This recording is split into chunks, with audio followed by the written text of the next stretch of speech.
নমস্কার বন্ধুরা, কথক কৌশিকের গল্পের আসরে আপনাদের স্বাগত। আশা করি আপনারা সবাই সুস্থ আছেন। বন্ধুরা, আজ আপনারা শুনবেন সাহিত্যিক বিজয়রত্ন মজুমদার রচিত সন্ন্যাসী।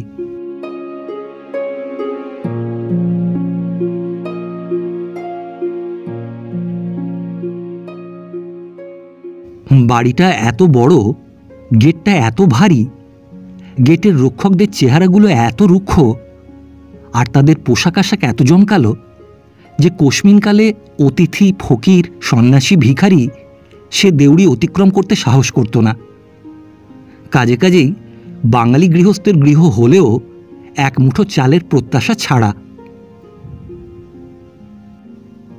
একদিন এক দুঃসাহসী সন্ন্যাসী কোন ফাঁকে সেই ভারী গেট পার হয়ে একেবারে সদর অন্তঃপুরের সন্ধিস্থলে দাঁড়িয়ে নির্ভীক নিষ্কম্প কণ্ঠে বলে উঠল, নারায়ণ। সদরে সেন সাহেব জুনিয়রদের নিয়ে কনসালটেশনে বসেছিলেন। চোখ তুললেন, কতকটা বিরক্তও হলেন, কিন্তু তখনই কিছু একটা করবার সুবিধা না থাকায় আবার সেই ব্যবহারিক সমস্যা সমাধান কল্পেই মনোসংযোগ করলেন। একটা ভারী মামলার ভারী জটিল সমস্যা উদ্ভূত হয়েছিল। অন্তঃপুরের দালানে বসে গৃহকর্ত্রী তরকারি কুটছিলেন। অপরিচিত উদাত্ত কণ্ঠের নারায়ণ স্মরণে তিনিও চমকে উঠলেন। সম্মুখে প্রাচীর গাত্রে বিলম্বিত দীর্ঘ মুকুরে যে সুদীর্ঘ মূর্তিটি প্রতিবিম্বিত হল, তাতে বিস্ময়ের আর অবধি রইল না। এ বাড়িতে এই শ্রেণীর লোকের পদার্পণ এই প্রথম।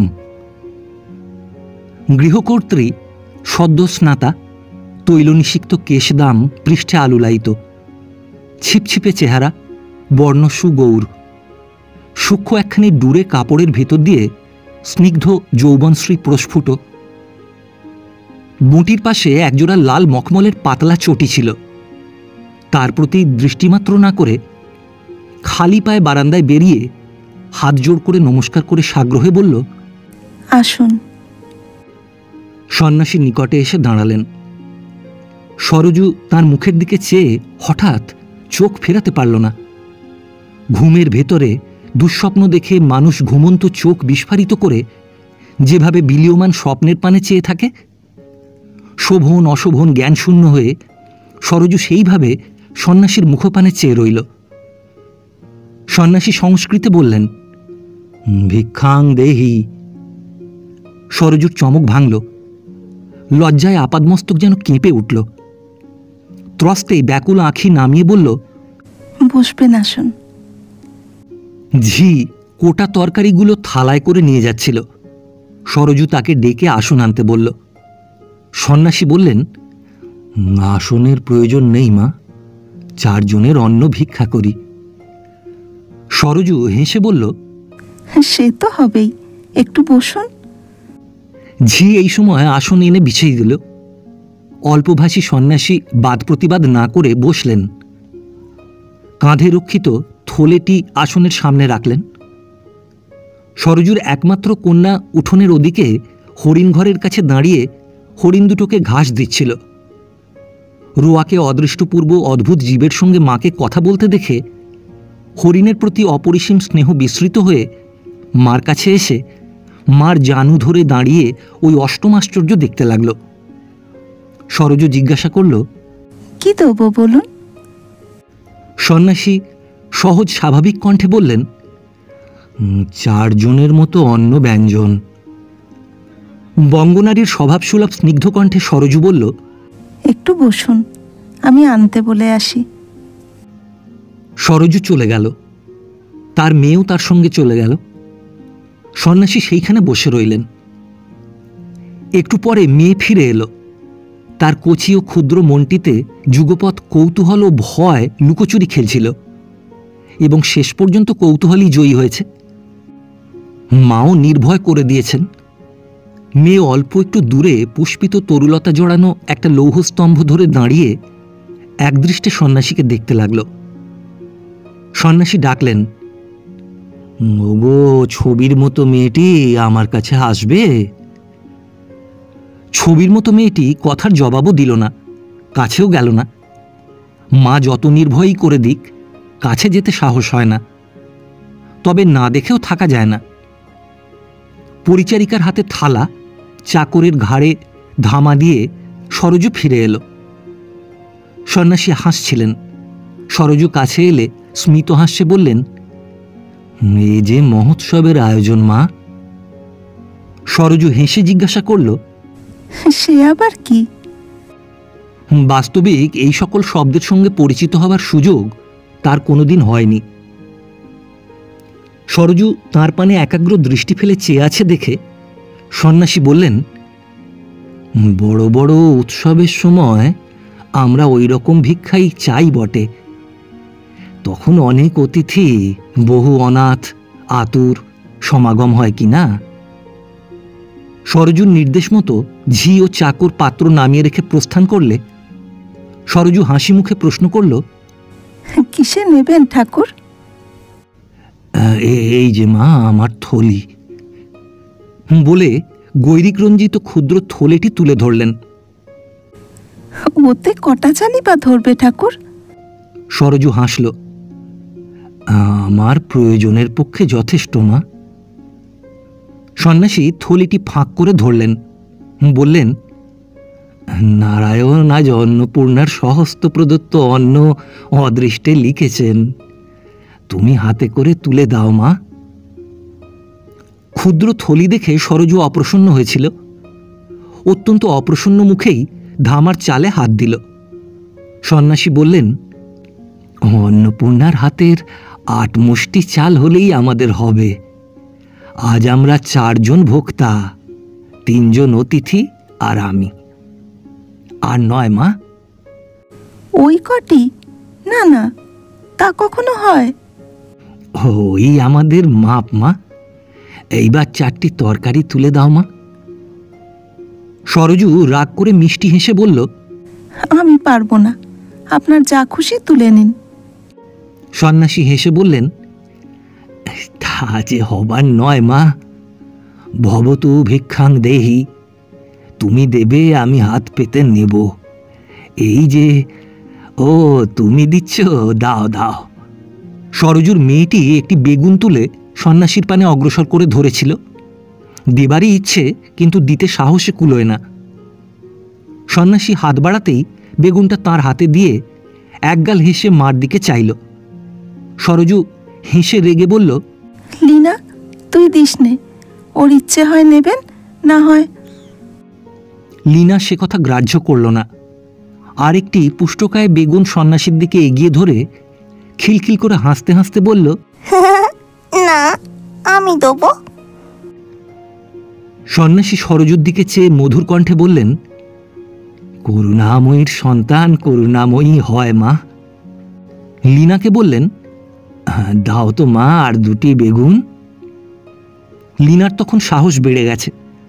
2টো নয়, 2 হাতে 4টে বেগুনের বোঁটা ধরে হেসে বলল, এই নিন। 2টি দাও মা। সন্ন্যাসী থলের মুখ বন্ধ করলেন দেখে লীনা বলল, এই দুটো? সন্ন্যাসী বললেন, আজ আর নয়, আর একদিন এসে নেব মা। সরজু একদৃষ্টে চেয়েছিল। দেখতে দেখতে তার 2 চোখ জলে ভরে উঠছিল। পাছে সন্ন্যাসীর সামনেই চোখের জল ঝরে পড়ে, ওদিকে ফিরে ধাক্কাটা সামলে নিল। সন্ন্যাসী অত শত বুঝলেন না, বললেন, মা আরও কিঞ্চিৎ ভিক্ষা আছে। সরজু মুখ ফেরালো, কিন্তু চোখ তুলতে পারল না। মনে হচ্ছিল চোখের পাতায় জল জমে আছে।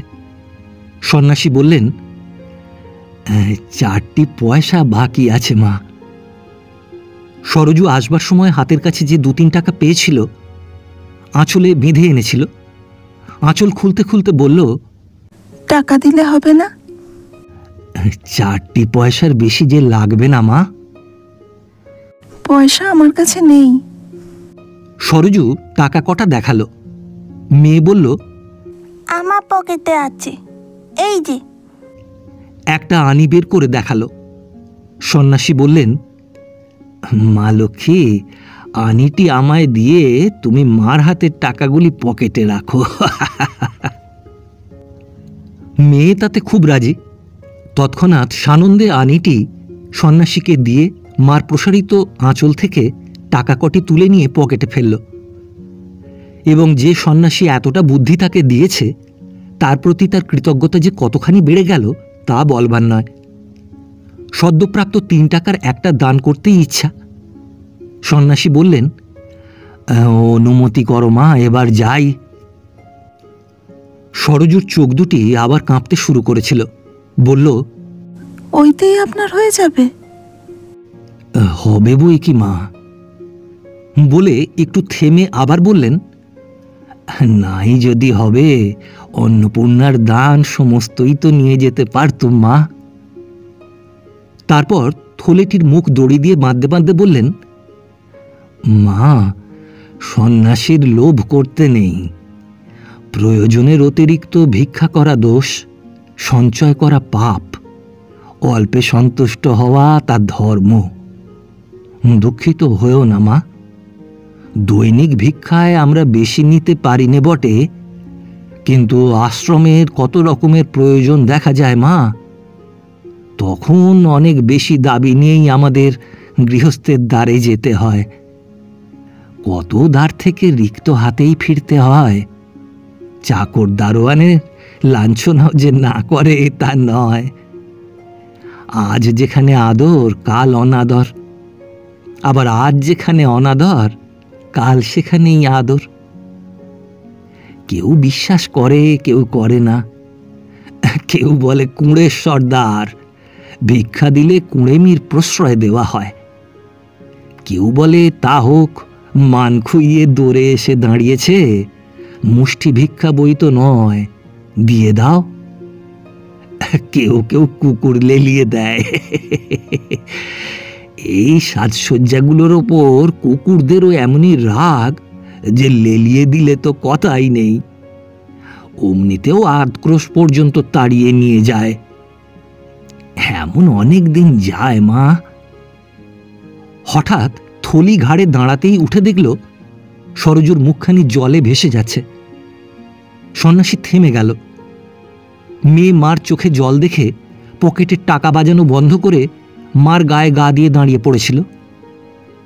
সন্ন্যাসী 1 মিনিট নীরবে দাঁড়িয়ে থেকে একটা দীর্ঘ নিঃশ্বাস ফেলে বললেন, সাধে কি আর ভক্ত কবিরা অন্নপূর্ণাকে বাঙালির মেয়ে করে এঁকেছেন?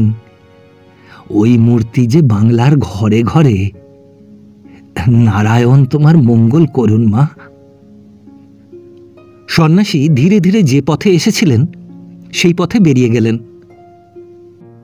বাইরে কনসালটেশন তখন ভারী জমাট।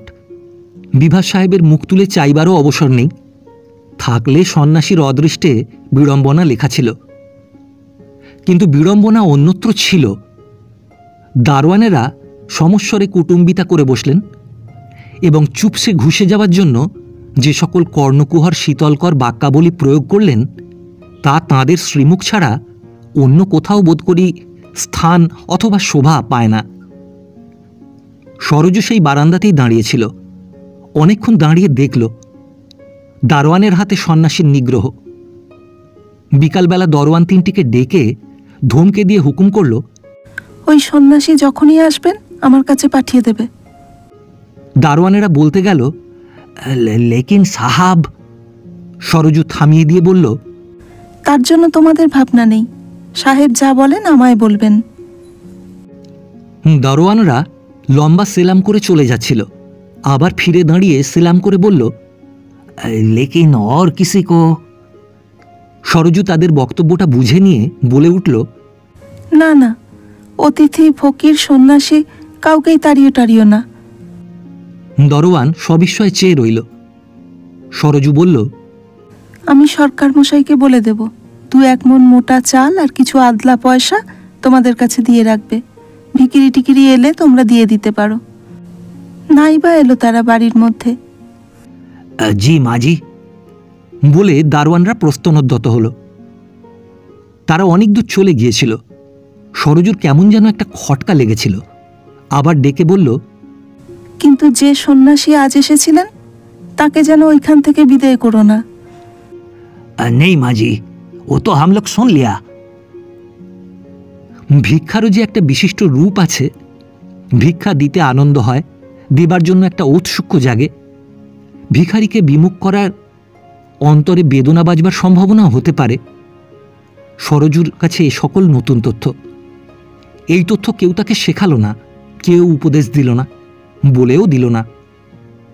যে আবেষ্টনীর মধ্যে তারা মানুষ, যে পরিস্থিতির মধ্যে বসবাস ও চলাফেরা, এই সকল তুচ্ছ একান্ত অবজ্ঞেয় কথা নিয়ে সেখানে কেউ মাথা ঘামায় না। সরজুও কোনোদিন ভাবেনি।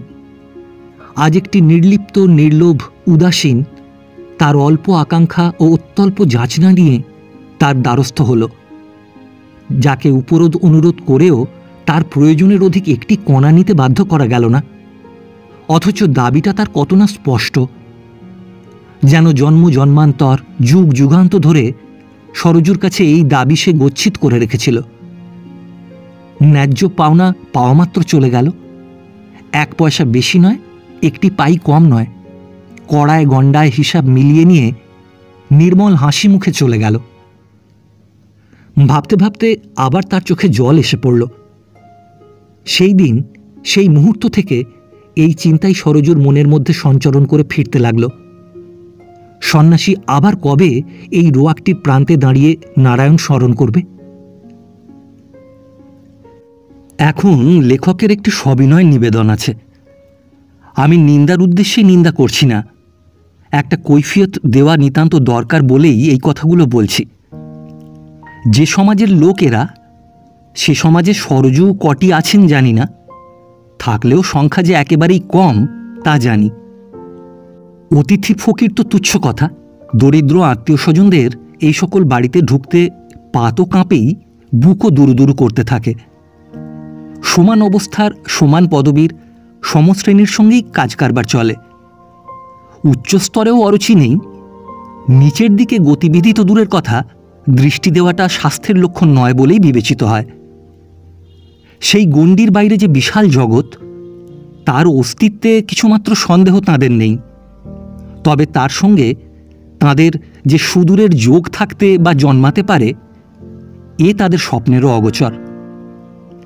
এ যেন টবে ফোটা চন্দ্রমল্লিকা, শোভা ও সৌন্দর্যের অন্ত নেই, কিন্তু ওই টবটিই তার দুনিয়া। টবের মাটির বাইরে যে মাটি, তার খবর না রেখেই সে বিকশিত।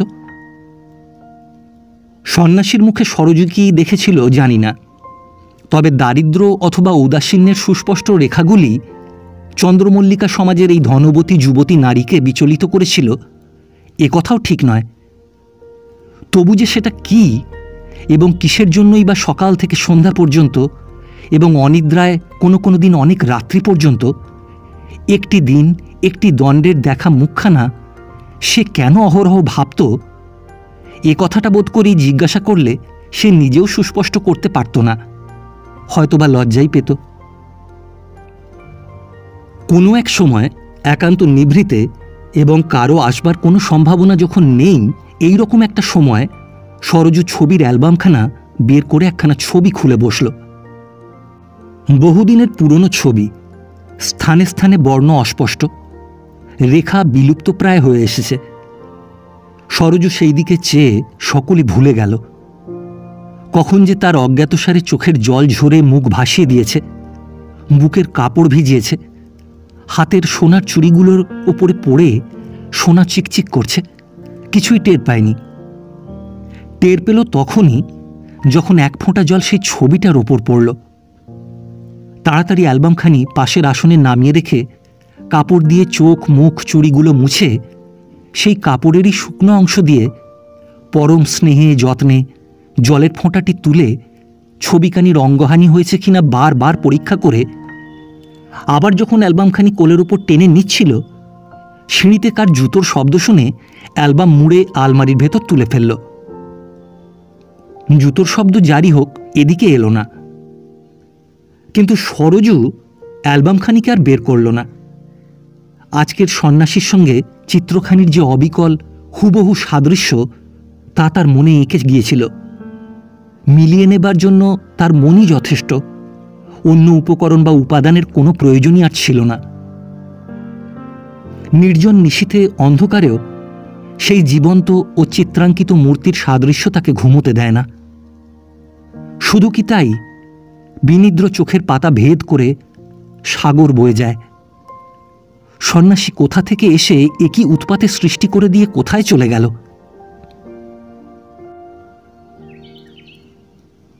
প্রায় 1 মাস পরের কথা।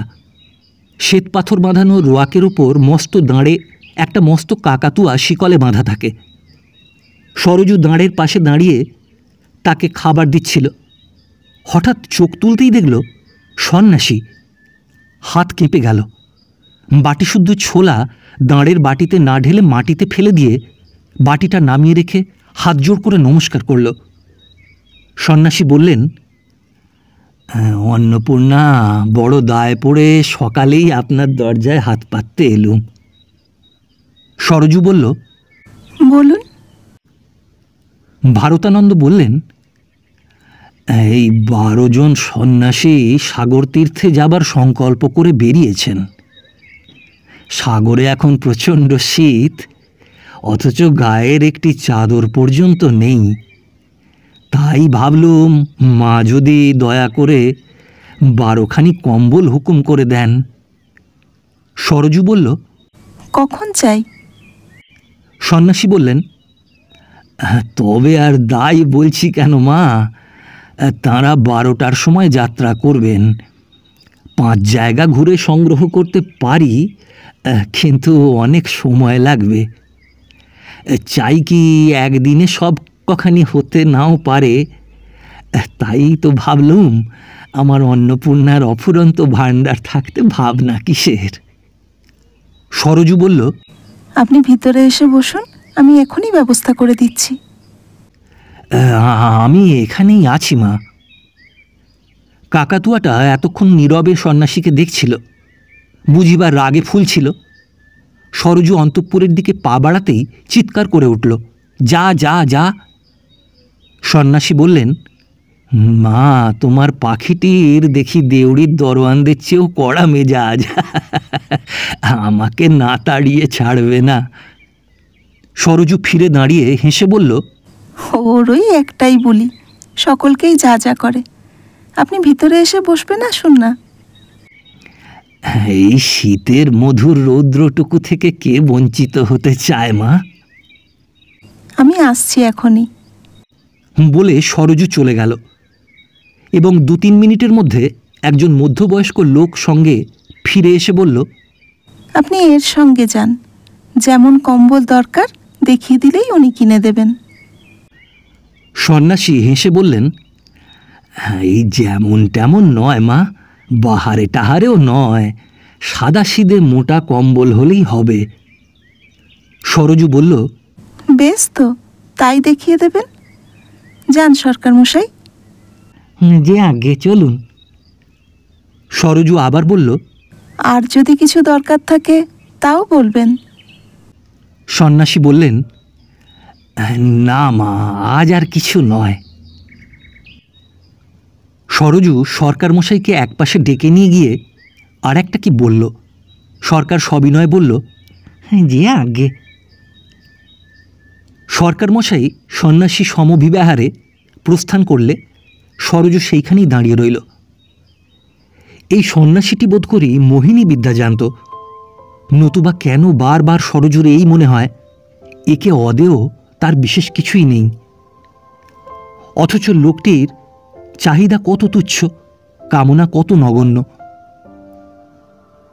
বিভাস সাহেব কনসালটেশন শেষ করে দ্বিতলে উঠছিলেন।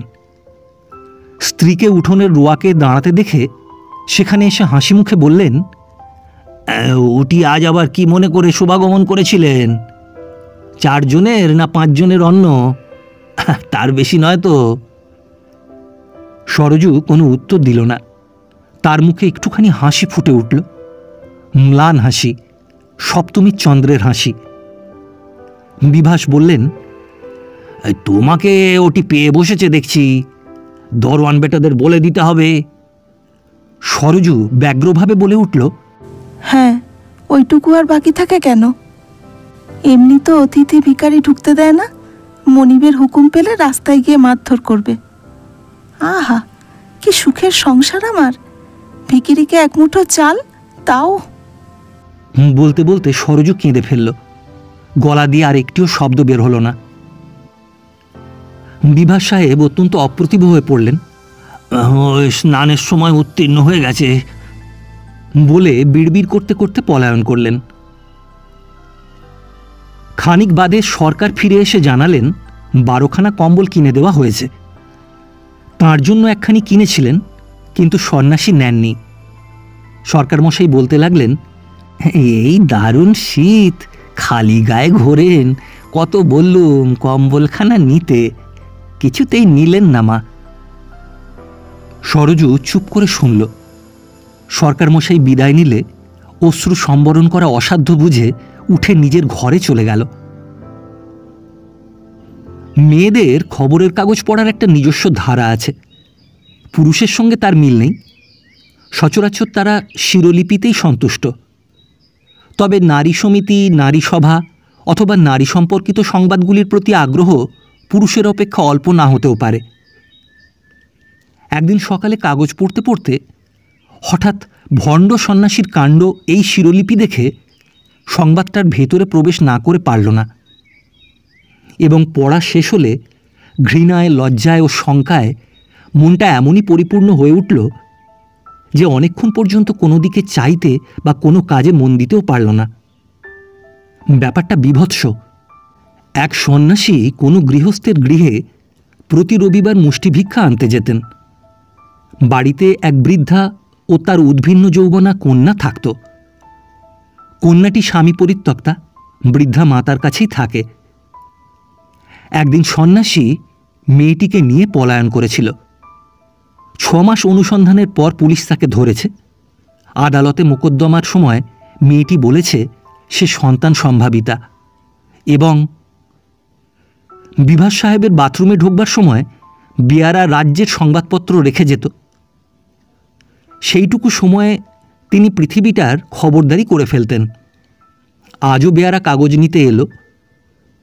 যে কাগজে সেই খবরটা ছিল, সরজু সেই কাগজ বাদে অন্য সবগুলোই দিয়ে দিল। কেন যে সরজু এই সংবাদটা তাঁকে জানতে দিতে চায় না, তার কারণটা তার মনেও খুব স্পষ্ট ছিল না। সেদিনটা সরজুর কি বিশ্রী লাগল। দুপুরের আহার বিশ্রাম পর্যন্ত বিস্বাদ হয়ে গেল। মনকে সে কত রকমে কতই বোঝালো যে একজন সন্ন্যাসী পাপাচার করেছে বলেই যে সন্ন্যাসী মাত্রেই পাষণ্ড, এ কখনোই হতে পারে না। ভদ্রঘরের কোনো কোনো কুলকামিনী স্বেচ্ছায় কুল ত্যাগ করেছে বলে সমস্ত নারী কুলোটা এ কথা বলবার স্পর্ধা কে রাখে? অপরাহ্নে আদালত থেকে ফিরেই বিভাস সাহেব বেয়ারাকে বললেন, এই আজকে পত্রিকা আসেনি? বেয়ারা সমস্ত বাড়ি তন্ন করে খুঁজেও পত্রিকা পেল না।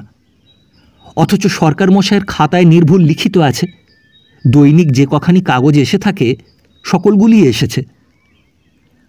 যখন পাওয়া যাচ্ছে না এবং সাহেব খুঁজছেন, তখনই বাজারে লোক পাঠিয়ে পত্রিকা হাজির করা হলো। সাহেব বার লাইব্রেরিতে সংবাদ পাঠ করে এসেছিলেন। পত্রিকার নির্দিষ্ট পৃষ্ঠা খুলে সরজুকে পড়তে দিলেন। বারংবার অধীত সংবাদ পুনরায় সরজু নিবিষ্ট মনে পাঠ করল, কিন্তু কাগজখানাকে তখনই চোখের ওপর থেকে সরাতে পারল না। ভয় হচ্ছিল তার মুখটা বিকৃত বিবর্ণ হয়ে গেছে, এবং স্বামীকেও তা দেখানো যেতে পারে না। সাহেব চায়ের বাটি খালি করে প্রশ্ন করলেন, পড়লে? সরজু কাগজ আড়াল রেখেই বলল, দেখলে বেটাদের কাণ্ড। পাছে তিনি আরো কিছু বলে ফেলেন, সরজু তাই সঙ্গে সঙ্গেই বলে উঠল, তারকেশ্বরের সেই যে একজন মহান্ত ছিল, কি ভালো, তার নামটা?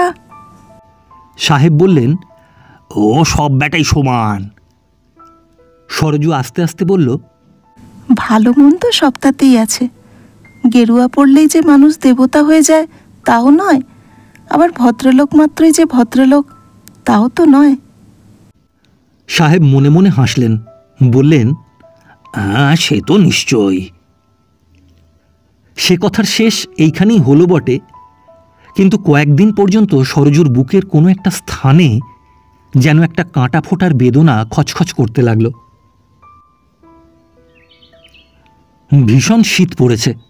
মনে হচ্ছে কলকাতা শহরে 5-10 বছরের মধ্যে এমন শীত আর পড়েনি।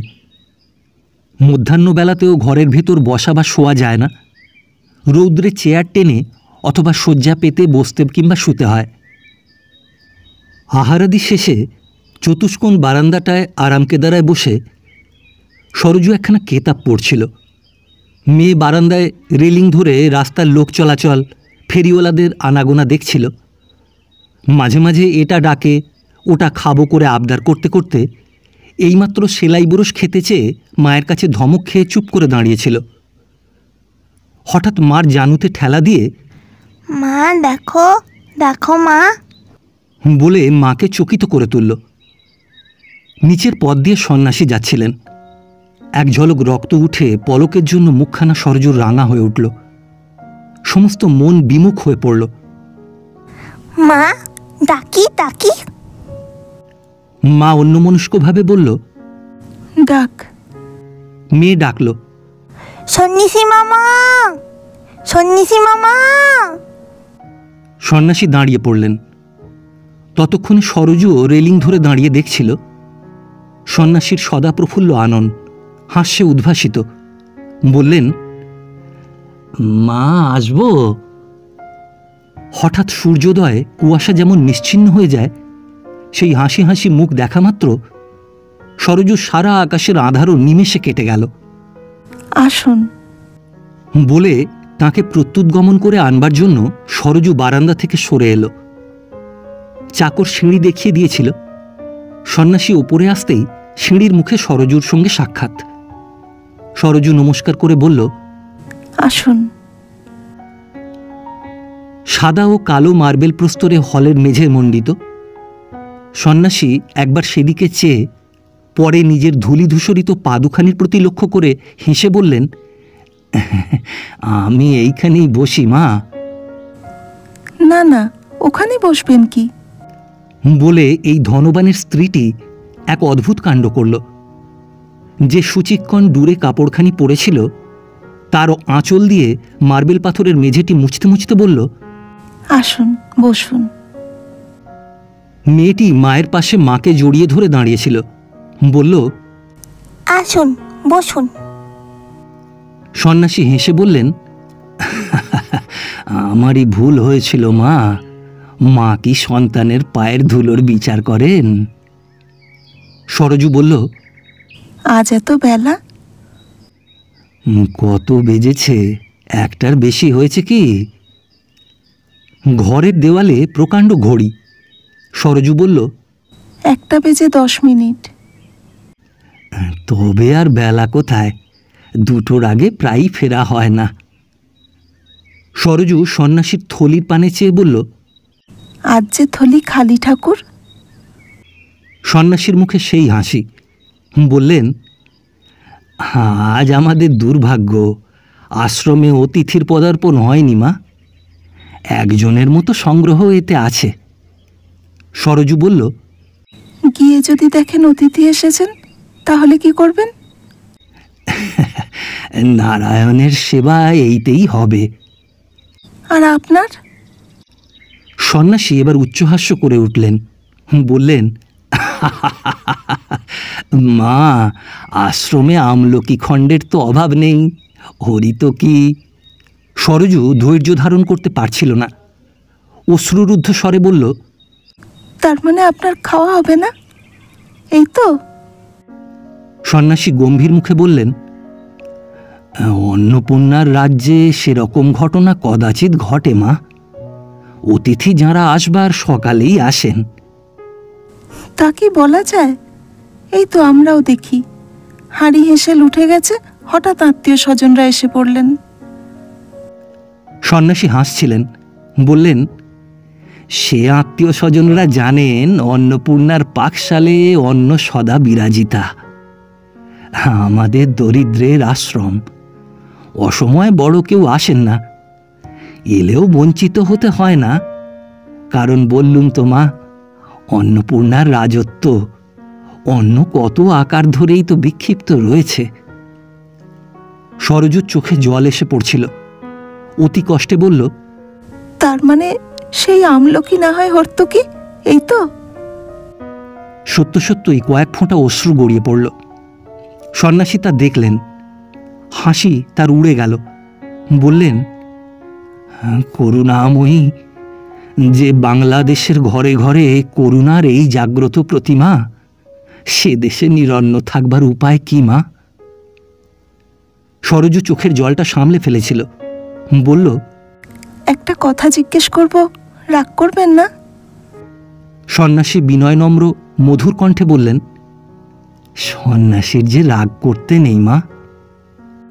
আমি সন্ন্যাস টন্যাসের কিছু জানি নে, তবে শুনেছি যে যত বেশি কষ্ট করতে পারে সে নাকি তত বড় সন্ন্যাসী হয়। বড় কঠিন প্রশ্ন করেছ মা, জবাব দেওয়া সহজ নয়। কঠিন কেন?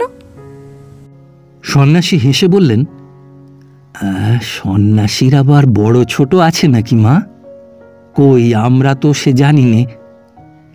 আর কষ্টের কথা যদি বলো, সে তো মনের বিকার মাত্র। এই আমাকেই দেখো না মা, শীতের চোটে মাথায় একটা প্রচণ্ড পাগড়ি বাঁধতে হয়েছে, গায়ে এই পুরু চাদর, তবুও মনে হচ্ছে যেন শীত করছে। আর তোমার ওই মালিটাকে দেখো তো মা, খালি গায়ে দুহাতে দুটো জল ভরা ঝাঁঝরি নিয়ে ফুল গাছে জল দিয়ে বেড়াচ্ছে। তুমি কি ভাবছো মা ওর খুব কষ্ট হচ্ছে? আমি বলছি একটুও না, ওর যে ওই অভ্যাস মা। সরজু চুপ করে রইল। সন্ন্যাসী পুনরায় বললেন,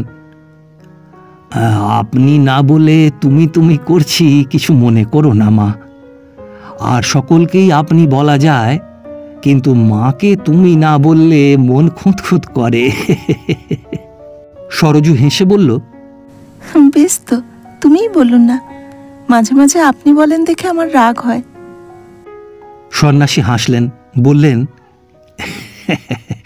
তুমি বুঝি মনে করো মা আমরা কেবল কষ্টভোগই করি? না মা, তা নয়। একদিন যদি আমাদের আশ্রমে আসো মা, নিজের চোখে সব দেখে আসতে পারো। তোমার বাড়ি থেকে বেশি দূরে তো নয় মা, আসবে একদিন। দেখি যদি পারি, কিন্তু কথায় কথায় যে আপনার অনেক দেরি হয়ে যাচ্ছে ঠাকুর। না, দেরি আর কোথায়, সূর্যাস্তের পূর্বে হলেই হলো। সূর্যাস্তের পরে আর খান না? হ্যাঁ, একাহারীদের সূর্যাস্তের পূর্বেই সে কাজ সেরে নিতে হয়। একাহারি? সন্ন্যাসীর মুখে সেই নির্মল হাসি। শরীর ধারণের পক্ষে সেই যথেষ্ট। যথেষ্ট না আরো কিছু? বলতে বলতে সরজুর গলা ধরে এলো। সে মুখটা ফিরিয়ে নিল, কিন্তু সন্ন্যাসী তার মনের ভাবটা বুঝলেন। মৃদু হেসে বললেন, তাই বলে এ কথা যেন মনে করো না মা, সেই এক আহারটা তোমাদের মতো পক্ষীর আহার। সেটা আমাদের বেশ গুরুতর রকমই হয়, অন্তত তোমাদের 10-12 জনের খোরাক। সরজু এই ছেলে ভুলানো গোছের কথায় রাগ করে বলল, সে তো একটা আলু, একটা বেগুন, কি একটা কাঁচকলা দিয়ে সারতে হয়, জানি আমি। সন্ন্যাসী নিরুত্তরে হাসতে লাগলেন। সরজু বলল, আমার ইচ্ছে করে আপনাদের আশ্রমের অতিথি সন্ন্যাসীদের একদিন পেট ভরে খাওয়াই। সন্ন্যাসী পুলকিত হয়ে বললেন, ইচ্ছা অপূর্ণ রাখবে কেন জননী? 365 দিনের একটি দিন আমাদের ছুটির ব্যবস্থা করে দাও না মা। সত্যি বলছেন? সন্ন্যাসীর যে মিথ্যে চিন্তা করতেও নেই মা। দাঁড়ান, আমি আসছি। বলে সরজু উঠে গেল। তার মেয়েটি সন্ন্যাসীর থলি থেকে একটি ফুলকপির কর্তিতাংশ, 2টি আমলকি প্রভৃতি বের করে ফেলেছিল। সন্ন্যাসী তা দেখে হেসে বললেন, তুমি আমার কাজ বাড়াচ্ছ মা, তা হবে না, তোমাকেই গুছিয়ে দিতে হবে। মেয়ে বলল, এসব কি হবে? খাওয়া হবে। কে খাবে? যার অদৃষ্টে আছে। সরজু ফিরে আসতে মেয়ে মাকে বলল, এসব কে খাবে মা? সন্ন্যাসী বললেন, তোমার মেয়ে ওই প্রশ্ন আমাকেও করেছে মা। আমি তার জবাব দিয়েছি, বোধহয় সে জবাব পছন্দ হয়নি, তাই আবার তোমাকে জিজ্ঞাসা করছে। সরজু বলল, আপনি কি জবাব দিলেন? আমি বললুম যার অদৃষ্টে আছে সেই খাবে। কেমন, ঠিক বলিনি মা? সরজু দীর্ঘ নিঃশ্বাস ফেলে বলল, ঠিক বলেছেন, এই নিন। বলে ভাঁজ করা নোটের গুচ্ছ সন্ন্যাসীর হাতে দিল।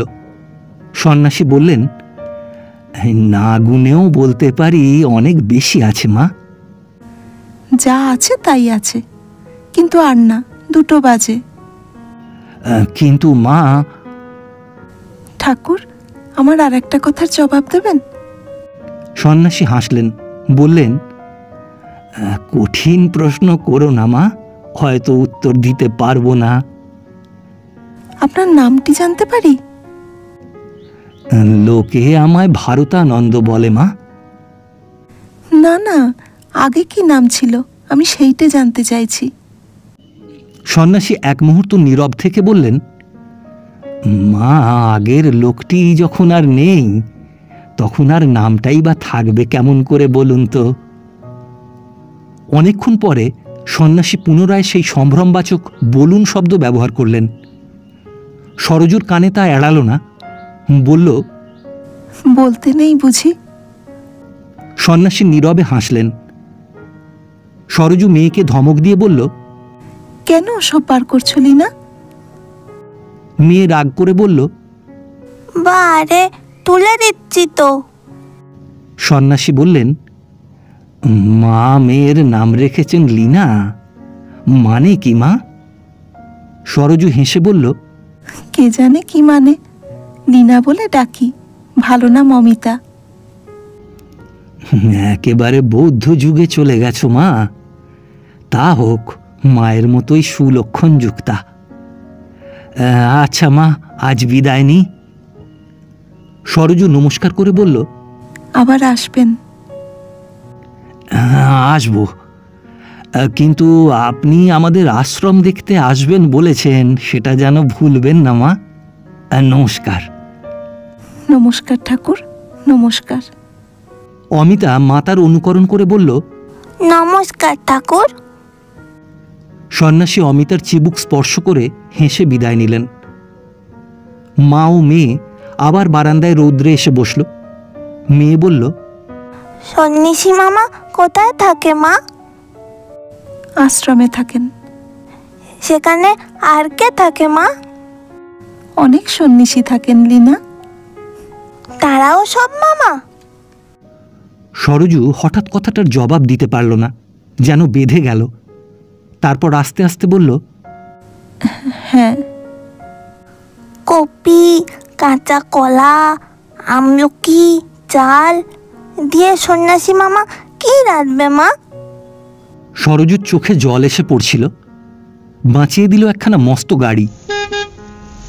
ফটক পার হয়ে বাগানের পাশের কাঁকর বাঁধানো রাস্তা দিয়ে গাড়ি বারান্দার নিচে এসে থামল। তোর পিসিমা এলো রে। অমিতা পিসিমা পিসিমা করতে করতে ছুটে নিচে নেমে গেল। পিসিমা, পিসিমা। শনিবার হাইকোর্ট বন্ধ, কাজকর্ম হাতে বিশেষ ছিল না। সারাদিন শুয়ে বসে কাগজ পড়ে কাটিয়ে বিকালে চায়ের টেবিলে বসে সরজু বলল, একটু বেরোবে? হ্যাঁ চলো বেরোই, ময়দানে কি একটা ফিটে হচ্ছে শুনছি, চলো দেখে আসি। সরজু ঘাড় নাড়তে নাড়তে বলল, না না, ও ফিটে মিটে নয়। তবে? চলো না, রাস্তায় বলবো খন। এরূপ অবস্থায় যা মনে করা স্বাভাবিক, বিভাস সাহেবও তাই মনে করলেন এবং বললেন, দোকান টোকান? বলছি তো, রাস্তায় গিয়ে বলবো। কিন্তু টাকা কড়ি নিতে হবে না তো? সে আমি কি জানি। মোড়ের কাছে আসতেই দেখা গেল একটা বাড়ির ফটকের মাথায় মস্ত কাঠের ফলকে লেখা সেবা ধর্ম ভারত। সরজু ড্রাইভারকে বলল, ওই বাড়িতে চলো। বিভাস সাইনবোর্ডটা পড়ে নিয়ে বললেন, ওখানে কি করতে? না না। চলো না, দেখেই আসি। ফটক পার হয়ে একটি মন্দির, মন্দিরের পর একটি দ্বিতল অট্টালিকা, তারপর খোলা মাঠ। মন্দির দ্বার রুদ্ধ, অট্টালিকা জনশূন্য। সুতরাং গাড়ি এসে খোলা মাঠের সামনে থামল, আর রাস্তা নেই। অনেকগুলি লোক, গেরুয়া এবং অগেরুয়া, প্রবীণ ও নবীন, যুবক ও বালক, নানাবিধ ব্যায়াম করছিল। একটা গাড়ি থামল, তা দেখল, কিন্তু কেউ অগ্রসর হয়েও এলো না, কথাও বলল না। সরজু নেমে মেয়েকে নামালো। কাজেই বিভাসও নামলেন। সরজু ড্রাইভারকে বলল, গাড়ি বাইরে রাখবে। একজন অতি বৃদ্ধ গোছের সন্ন্যাসী তাদের কাছে এসে দাঁড়াতে বিভাস বললেন, এই আপনাদের এসবও আছে বুঝি? বৃদ্ধ সন্ন্যাসী যেন কথাটা বুঝতে না পেরে বললেন, কি সাব? বিভাস বললেন, ওই যে জিমনাস্টিক, কুস্তি টুস্তি। বৃদ্ধ বললেন, হ্যাঁ, ওইগুলি নিত্যকার কার্য। হ্যাঁ, অনেক ছেলে ছোকরাও তো দেখছি, ওরাও কি সন্ন্যাসী নাকি? আজ্ঞে না, ওরা গৃহী, বিকালে শরীর চর্চা করতে আসে। বিভাস মাঠটা একবার ভালো করে সার্ভে করে নিয়ে বললেন, 200-300 ছেলে হবে বোধ হয়। হ্যাঁ, তা হতে পারে, কোনো কোনো সময় বেশিও হয়। তো এত ছেলেকে কুস্তি শেখাচ্ছেন, পুলিশ কিছু বলে না? খোঁজ খবর রাখে বই কি, তবে উদ্দেশ্যটা অসৎ নয় বলেই বোধ করি পীড়ন বা অত্যাচার করে না। আপনাদের বরাত ভালো। বিভাস সাহেব হেসে সরজুকে বললেন, দেখা হলো তো, চলো এখন। বৃদ্ধ সন্ন্যাসী সবিনয় বললেন, আশ্রমের ভিতরে আসবেন না? বিভাস বললেন, ভেতরে আবার কি? বৃদ্ধ বললেন, এসেছেন যখন দয়া করে দেখে যাওয়া উচিত, আসুন মা। মেয়েটির একখানি হাত ধরে বৃদ্ধ বললেন, তুমি আমার কোলে এসো মা। মেয়ে হাত ছাড়িয়ে নিয়ে মাকে জড়িয়ে ধরল। সরজু হেসে বলল, ও বেশ হাঁটতে পারে, আপনি চলুন। আসুন বলে বৃদ্ধ অগ্রবর্তী হলেন। একটা মস্ত হল, স্কুলের ধরনে সজ্জিত। বৃদ্ধ বললেন, আশেপাশের বাড়ির ছেলেরা পড়তে আসে। যাদের বাপ মা বাড়িতে শিক্ষক রাখতে পারেন না, তারাই আসে। সন্ন্যাসীদের মধ্যে সুবিদ্বানও আছেন। আরেকটি হলে অনেকগুলি খড়ের শয্যা বিছানো রয়েছে। বৃদ্ধ বোঝালেন, আমাদের শয্যা মা। অন্য একটা ঘরে রাশিকৃত পুস্তক, পুঁথি প্রভৃতি সাজানো রয়েছে। বৃদ্ধ সুবক্তা বললেন, বহু দুর্লভ ও অমূল্য গ্রন্থ, পুঁথি সংগ্রহ করা হয়েছে মা। যারা পড়তে চান এসে এইখানে বসে পড়েন। পাকশালা, ভোজনকক্ষ, গোশালা সমস্তই দেখিয়ে বৃদ্ধ সন্ন্যাসী বললেন, ওপরে যাবেন কি মা? চলুন দেখে আসি, ওপরে কি আছে? খালি 4খানি ঘর পড়ে আছে মা, অতিথি এলে তাঁরা থাকেন। নিচে আসতে সন্ধ্যা হয়ে গেল। এখানে ওখানে 2-4 জন সন্ন্যাসীকে দেখা যেতে লাগলো, কিন্তু সরজু যাকে একান্ত মনে খুঁজছে তাকে দেখা গেল না। তার নামটি খুবই মনে আছে, কিন্তু কেন জানে না কিসের একটা সংকোচ ভরে তার নাম ধরে খোঁজ করতেও বাধ্য লাগলো। বিভাস এ সকলের মধ্যে মাধুর্য বা বৈচিত্র্য কিছুই পাচ্ছিল না। উপরন্তু মনটি পড়েছিল ময়দানের সেই ফিটে নাকি তারই ওপর। বললেন, হলো তো, এবার চলো। সরজু প্রতিবাদ করল না, ধীরে ধীরে তাঁর সঙ্গে চলতে লাগল। এমন সময় করতাল, কাঁসর, ঘণ্টা ধ্বনি উঠল। বৃদ্ধ সন্ন্যাসী সঙ্গে সঙ্গে আসছিলেন। বললেন, মা, এই আরতি না দেখেই যাবেন? এ আহ্বান উপেক্ষা করতে পারেন এমন হিন্দু বঙ্গরমণী আজও বিরল। ওই বাদ্যের সঙ্গে বঙ্গললনার অন্তরের নিভৃততম প্রদেশের কোনো একটি তারে এমনই ঝঙ্কার উত্থিত হয় যে অবহেলার সাধ্য থাকে না। সরজু ব্যগ্রস্বরে বলল, চলো দেখেই যাই, বেশি দেরি হবে না তো? সন্ন্যাসী বোধ করি একান্ত অনাবশ্যক বলেই এই প্রশ্নের জবাব দিলেন না। সরজু নিম্নকণ্ঠে স্বামীকে বলল, আরতি দেখে যাই, কেমন? বিভাস হ্যাঁ না কিছুই বললেন না, যেমন চলছিলেন তেমনই চলতে লাগলেন। আয়োজন বিরাট নয়, অত্যন্ত সামান্য। উচ্চ বেদির ওপরে জটাজুটধারী গৈরিক পরিহিত এক সন্ন্যাসীর চিত্র।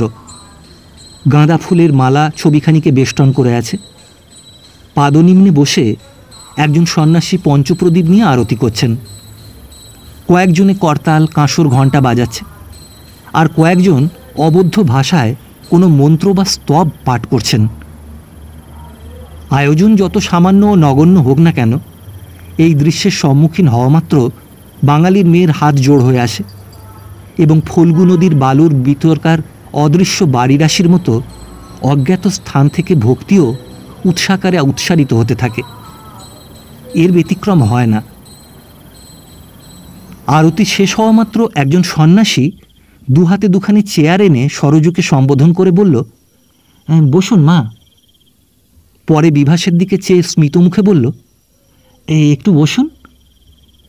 সরজু মেয়েটিকে কোলের কাছে টেনে নিয়ে বসল। অগত্যা বিভাসও বসলেন। বসে বললেন, আপনাদের মন্দিরে ঠাকুর টাকুর নেই বুঝি? সন্ন্যাসী হাসি মুখে মাল্যবিমণ্ডিত প্রতিকৃতির প্রাণে চাইল, কথা বলল না। বিভাস বললেন, পুজো আরতি এইসব যদি করতেই হয় ঠাকুর টাকুরের করাই ভালো, তো মানুষের পুজো করে লাভ কি? সন্ন্যাসীটি এ কথার উত্তরেও একটুখানি হাসল, কথা বলল না। কিন্তু আর একজনকে বলে উঠল, মানুষের পুজো কে না করে বলুন? অফিসে যারা চাকরি করেন তারা উপরওয়ালার পুজো করেন, উকিলবাবুরা হাকিমের পুজো করেন, আর ব্যারিস্টার সাহেব জজ সাহেবের পুজো করেন, সতী পতি পূজা করেন। এরা কেউই অমানুষও নন, মনুষ্যাতিরিক্তও নন। দোষ কি কেবল আমাদেরই? আমরা গুরু পূজা করি বলে? কথাগুলো অসত্য নয়, বেঠিকও নয়, কিন্তু এমন একটা খোঁচার ভাব ছিল যে মনে মনে বিচলিত হতে হয়, বিরক্তিও আসে। বিভাস মুখটা ফিরিয়ে দেখলেন বক্তা সন্ন্যাসী নয়, তবে চেহারার শুষ্কতা ও শীর্ণতা দেখে মনে করা যেতে পারে যে সন্ন্যাসে তার অনুরাগের প্রাবল্য আছে। বিভাস আর কিছু না বলে গম্ভীর হয়ে বসে রইলেন। সরজু স্বামীর মনোভাব বুঝল। তিনি যে ক্ষুণ্ণ হয়েছেন তাতে সন্দেহ ছিল না। তাই কথার সূত্রটা ধরে বলল, সব মন্দিরে তো দেখেছি ঠাকুরই থাকেন। সেই লোকটি বলল, হ্যাঁ, উনিই আমাদের ঠাকুর। সরজু বলল, আপনারা অন্য ঠাকুর দেবতা মানেন না নাকি? সেই লোকটি কি বলতে উদ্যত হয়েছিল তাকে সে সুযোগ না দিয়ে বৃদ্ধ সন্ন্যাসী বিনয় ও সম্ভ্রমযুক্ত স্বরে বলল, উনি আমাদের গুরুদেব।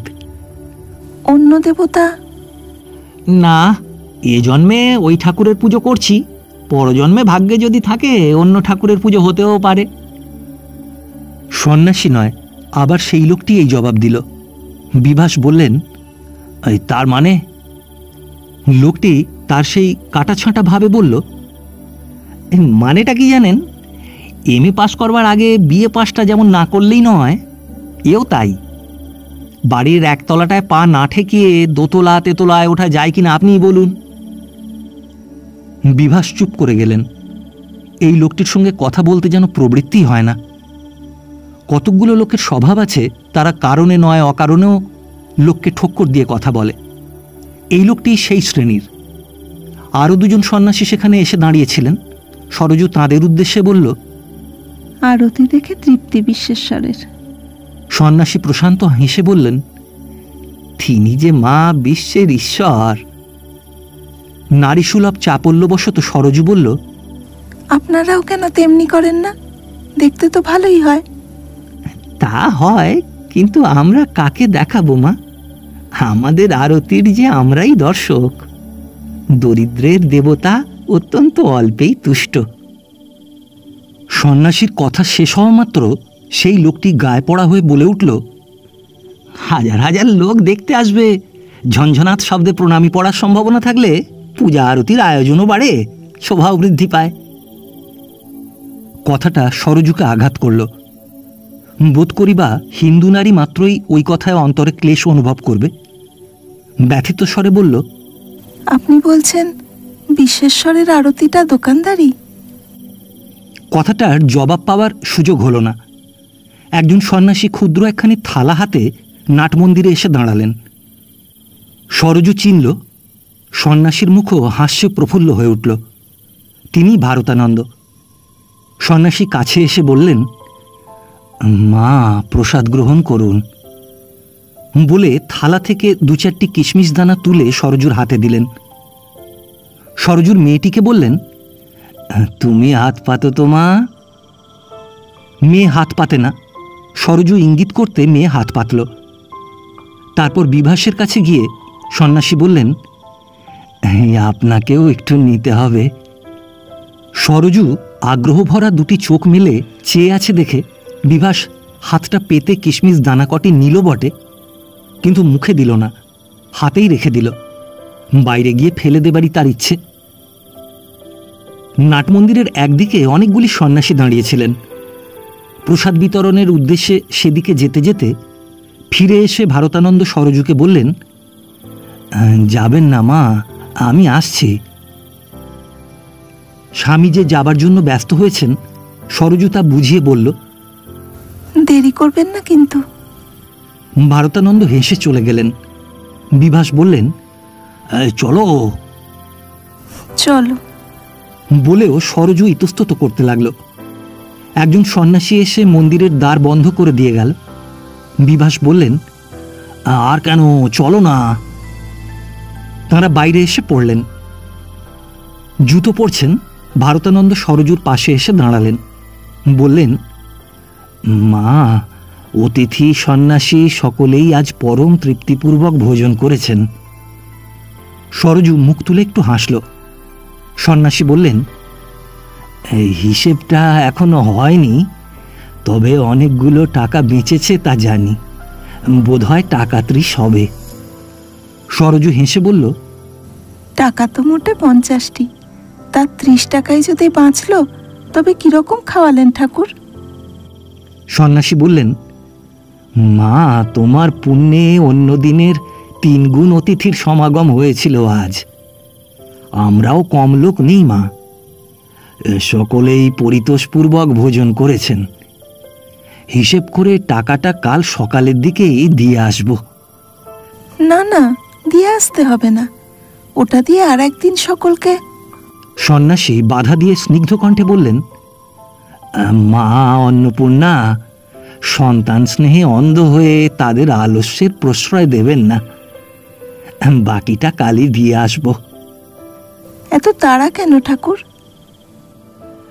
কাল রাত্রেই আমাকে কুম্ভে যেতে হবে মা, আর তো সময় পাবো না, তাই কাল। সরজু বলল, কোথায় যাবেন বললেন? কুম্ভে। সরজু কথাটা ঠিক বুঝল না। বলল, কবে ফিরবেন? ভারতানন্দ হেসে বললেন, এই যে ভোগের আগেই প্রসাদ ভক্ষণের মতো কথা হলো মা। আগে যাই, তারপর তো ফেরার কথা। বিভাস অল্প দূরে দাঁড়িয়ে আরেকজন সন্ন্যাসীর সঙ্গে পথিপার্শ্বস্থ ফুল লতা পাতার বিষয়ে আলোচনা করছিলেন। বললেন, দেরি করছো কেন, এসো। এই যে আসি। আচ্ছা ঠাকুর, চললুম। কাল কখন আসছেন? সকালের দিকেই আসবো মা। গাড়িতে উঠে সরজু জিজ্ঞাসা করল, কেমন দেখলে বলো? বিভাস অবজ্ঞা ভরে বললেন, যত বাজে।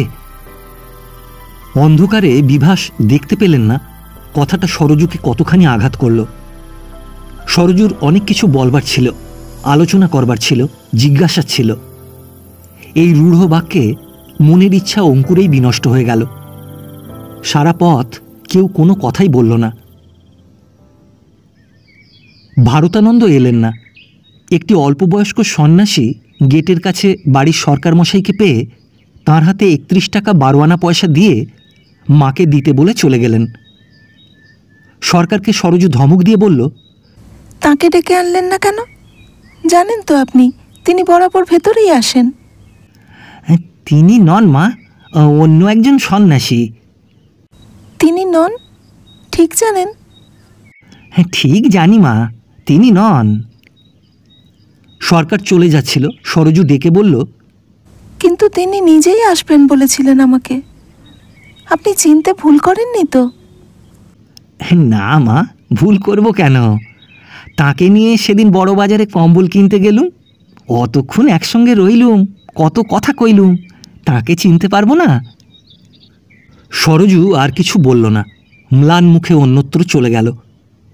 সন্ন্যাসীর সঙ্গে কী বা কথা তার ছিল, কটা কথাই বা হতো তা নয়, কিন্তু সরজুর মনে হলো সকালটা সে শুধু সেই গেরুয়াধারী সন্ন্যাসীটির দর্শন কামনা করেই পথ চেয়ে বসেছিল। তিনি না আসায় তার হতাশার পরিমাণ করবার শক্তিও তার ছিল না বটে, তবে সমস্ত সকালটা এক মুহূর্তে একেবারে বিবর্ণ বিস্বাদ হয়ে গেল। আর একটা ছুটির বার। বিভাস সাহেব সর্বাঙ্গে খান দুই মোটা র্যাগ চাপিয়ে দিয়ে দিবানিদ্রার আয়োজন প্রায় সম্পূর্ণ করে ফেলেছিলেন। সরজু বড় খাটের উপর মেয়েকে ছবির বই পড়াচ্ছিল। হঠাৎ একসময় স্বামীকে উদ্দেশ্য করে বলল, হ্যাঁ গা, কুম্ভ মানে কি বলতো? বিভাস বললেন, কুম্ভ? কুম্ভ ওই কুমির টুমির হবে বোধ হয়। সরজু হেসে বলল, সে তো কুম্ভীর, আমি বলছি কুম্ভ মেলাটা কি? ওই একটা এক্সিবিশন হবে বলে বিভাস র্যাগ দিয়ে মুখ ঢাকলেন। মেয়ে বসে ছবি দেখছিল, ক্রমে কাত হলো, তারপর শুয়ে ছবি দেখতে লাগলো এবং কয়েক মিনিটের মধ্যেই ঘুমিয়ে পড়ল। সরজু স্বামীর খাটের কাছে পতিত ইংরেজি সংবাদপত্রখানি টেনে নিয়ে চোখ বোলাতে লাগল। কোনো সংবাদের ওপরেই তার কিছুমাত্র আগ্রহ আছে বলে মনে হয় না, সে শুধু শিরোনামাগুলিই পড়ে যেতে লাগল। হঠাৎ একটা স্থানে এসে সংবাদে মগ্ন হয়ে গেল। হরিদ্বারে কুম্ভ মেলা, 25 লক্ষ লোক সমাগম, গভর্নমেন্টের প্রশংসনীয় কার্য, সন্ন্যাসী সম্প্রদায়ের সেবা কার্যের সম্পূর্ণ ভার গ্রহণ। সংবাদটি বার দুদিন পড়ে স্বামীর পানে চেয়ে দেখল, তিনি অকাতরে নিদ্রিত। একবার ইচ্ছা হলো ঠেলাঠেলি করে জাগিয়ে দেয়, কিন্তু কাঁচা ঘুম ভাঙানোর ফলে মেজাজটি কিরূপ ধারণ করবে তা জানা ছিল বলেই নিরস্ত হয়ে আবার সংবাদপত্রে মনোনিবেশ করল। কোর্ট সার্কুলারে এসে চক্ষু নিবদ্ধ হল। আগামী 23শে জানুয়ারি বড়লাট ও বড়লাট পত্নী হরিদ্বারে কুম্ভ মেলায় যোগদান করবার জন্য নয়াদিল্লি ত্যাগ করবেন। এরপরে ধৈর্য ধারণ করা সম্ভব নয়। সরজু ভবিষ্যৎকে নস্যাৎ করে ঠেলাঠেলি করতে লেগে গেল। বিভাস আহ কি করো ইত্যাদি প্রভৃতি করে শেষ পর্যন্ত মুখের আবরণ মোচন করলেন। চলো না হরিদ্বারে কুম্ভ মেলা দেখে আসি। কোথায়? কি মেলা? কুম্ভ মেলা, হরিদ্বারে। কুম্ভ মেলা? ছো এই সেসব ভয়ানক নোংরা ব্যাপার। নোংরা ব্যাপার? বিভাস গম্ভীরভাবে বললেন, আরে ভীষণ নোংরা ব্যাপার, ভদ্রলোকে যায় সেসব দেখতে। ছো। সরজু মনে মনে হাসছিল, বাইরে সে ভাব অপ্রকাশ রেখে বলল, তুমি তো যাওনি কখনো, কুম্ভ মানে কি তাও জানো না, অথচ ভীষণ নোংরা ব্যাপার বলছো। জানলে কি করে নোংরা ব্যাপার? আরে আমাদের বার লাইব্রেরিতে কথা হয় যে। কি কথা হয়? ওই সব আর কি, ভদ্রলোকেরা ওইসব মেলাটালায় যায় না, সবাই জানে। সরজু মিটিমিটি হাসছিল। বিভাস তা দেখে বললেন, ওই সন্ন্যাসীগুলো বলেছে বুঝি? বলেছি তো, ওগুলো তোমায় পেয়ে বসেছে, যত সব বাজে। সরজু সে কথার জবাব না দিয়ে বলল, আচ্ছা, এখন ভারতের বড়লাট কে বলো তো? কেন, লর্ড লিংলিথগো। আচ্ছা, তিনি কিরকম লোক বলো তো? তার মানে? তিনি লোক কেমন, ভদ্রলোক না ছোট লোক? বিভাস জিভ কেটে বললেন, ছি, বড়লাটরা খুব বড় সম্ভ্রান্ত ঘরের লোকই হয়ে থাকেন, বিশেষ করে ইনি খুব ভদ্রলোক, বোধহয় লর্ড আরউইনের পরে। লর্ড আরউইন আপাতত মাথায় থাকুন, ইনি ভদ্রলোক তো? আরে নিশ্চয়ই। এর স্ত্রী? হ্যাঁ, তিনিও খুব ভদ্র। আমাদের দেশের যক্ষ্মা নিবারণ করবার জন্য কি পরিশ্রমটাই না করছেন। সরজু বলল, কুম্ভ মেলায় ভদ্রলোক যায় না। তোমাদের হতচ্ছাড়া বার্ড লাইব্রেরির যদি এই মত, বড়লাট ও তার স্ত্রী হরিদ্বারে কুম্ভ মেলা দেখতে যাচ্ছেন কেন? বিভাস উচ্চহাস্য করে বললেন, পাগল না খ্যাপা, তাঁরা যাবেন ওইসব ন্যাস্টি নিগার্ডলি শোতে। ভুজুং ভুজুং সন্ন্যাসীগুলো তোমাকে ভুজুং দিয়েছে। কাল সন্ধ্যেবেলা গলিটায় দাঁড়িয়ে ওইসব বলছিল বুঝি। সরজু হেসে বলল, না, সে বেচারা হয়তো এত সব জানেও না।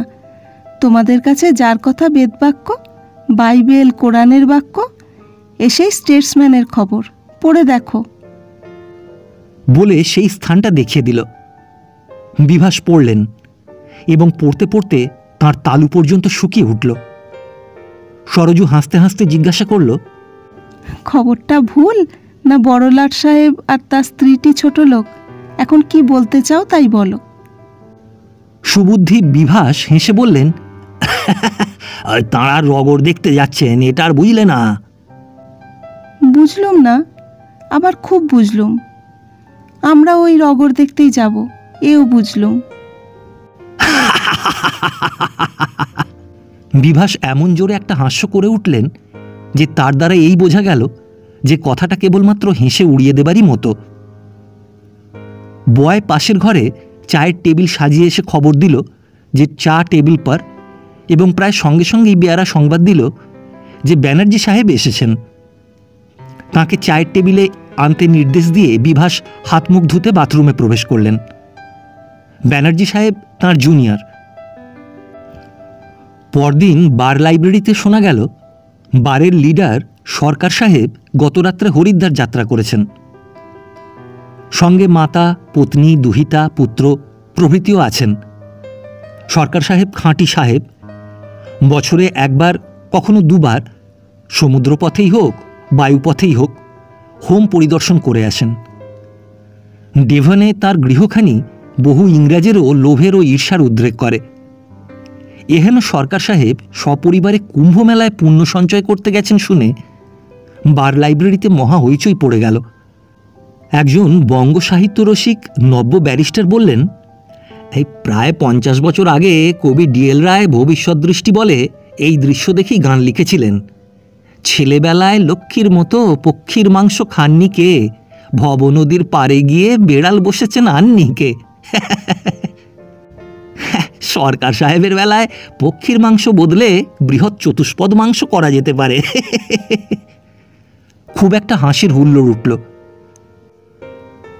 অপরাহ্নে গৃহে ফিরে দেখা গেল সেই দিনের ইংরেজি সংবাদপত্রখানির একটি সংবাদের চতুষ্পার্শ্বে লাল, নীল, বেগনে নানা বর্ণে চিত্রবিচিত্র করে তার টেবিলের মধ্যস্থলে রাখা আছে।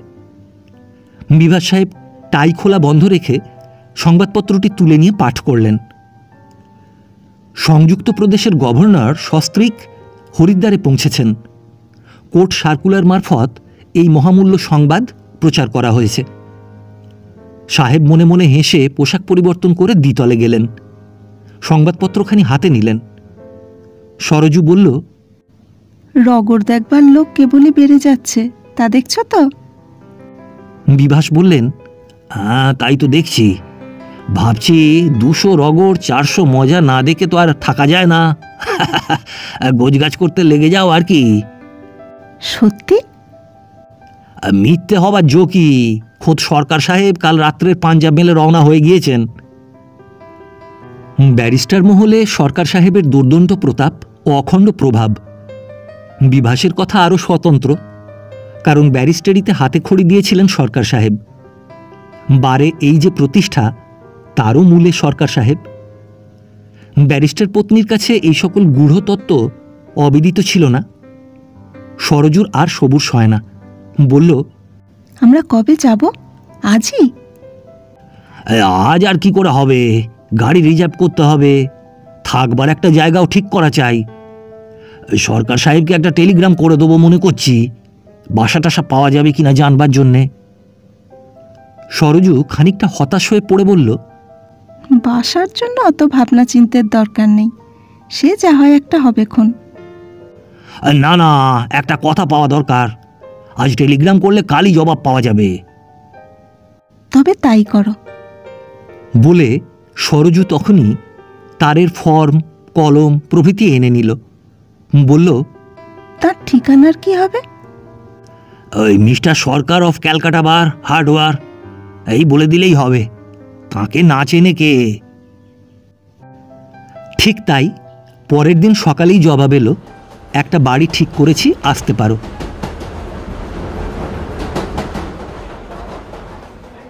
ভিড়ের মধ্যে পরেশের সঙ্গে দেখা।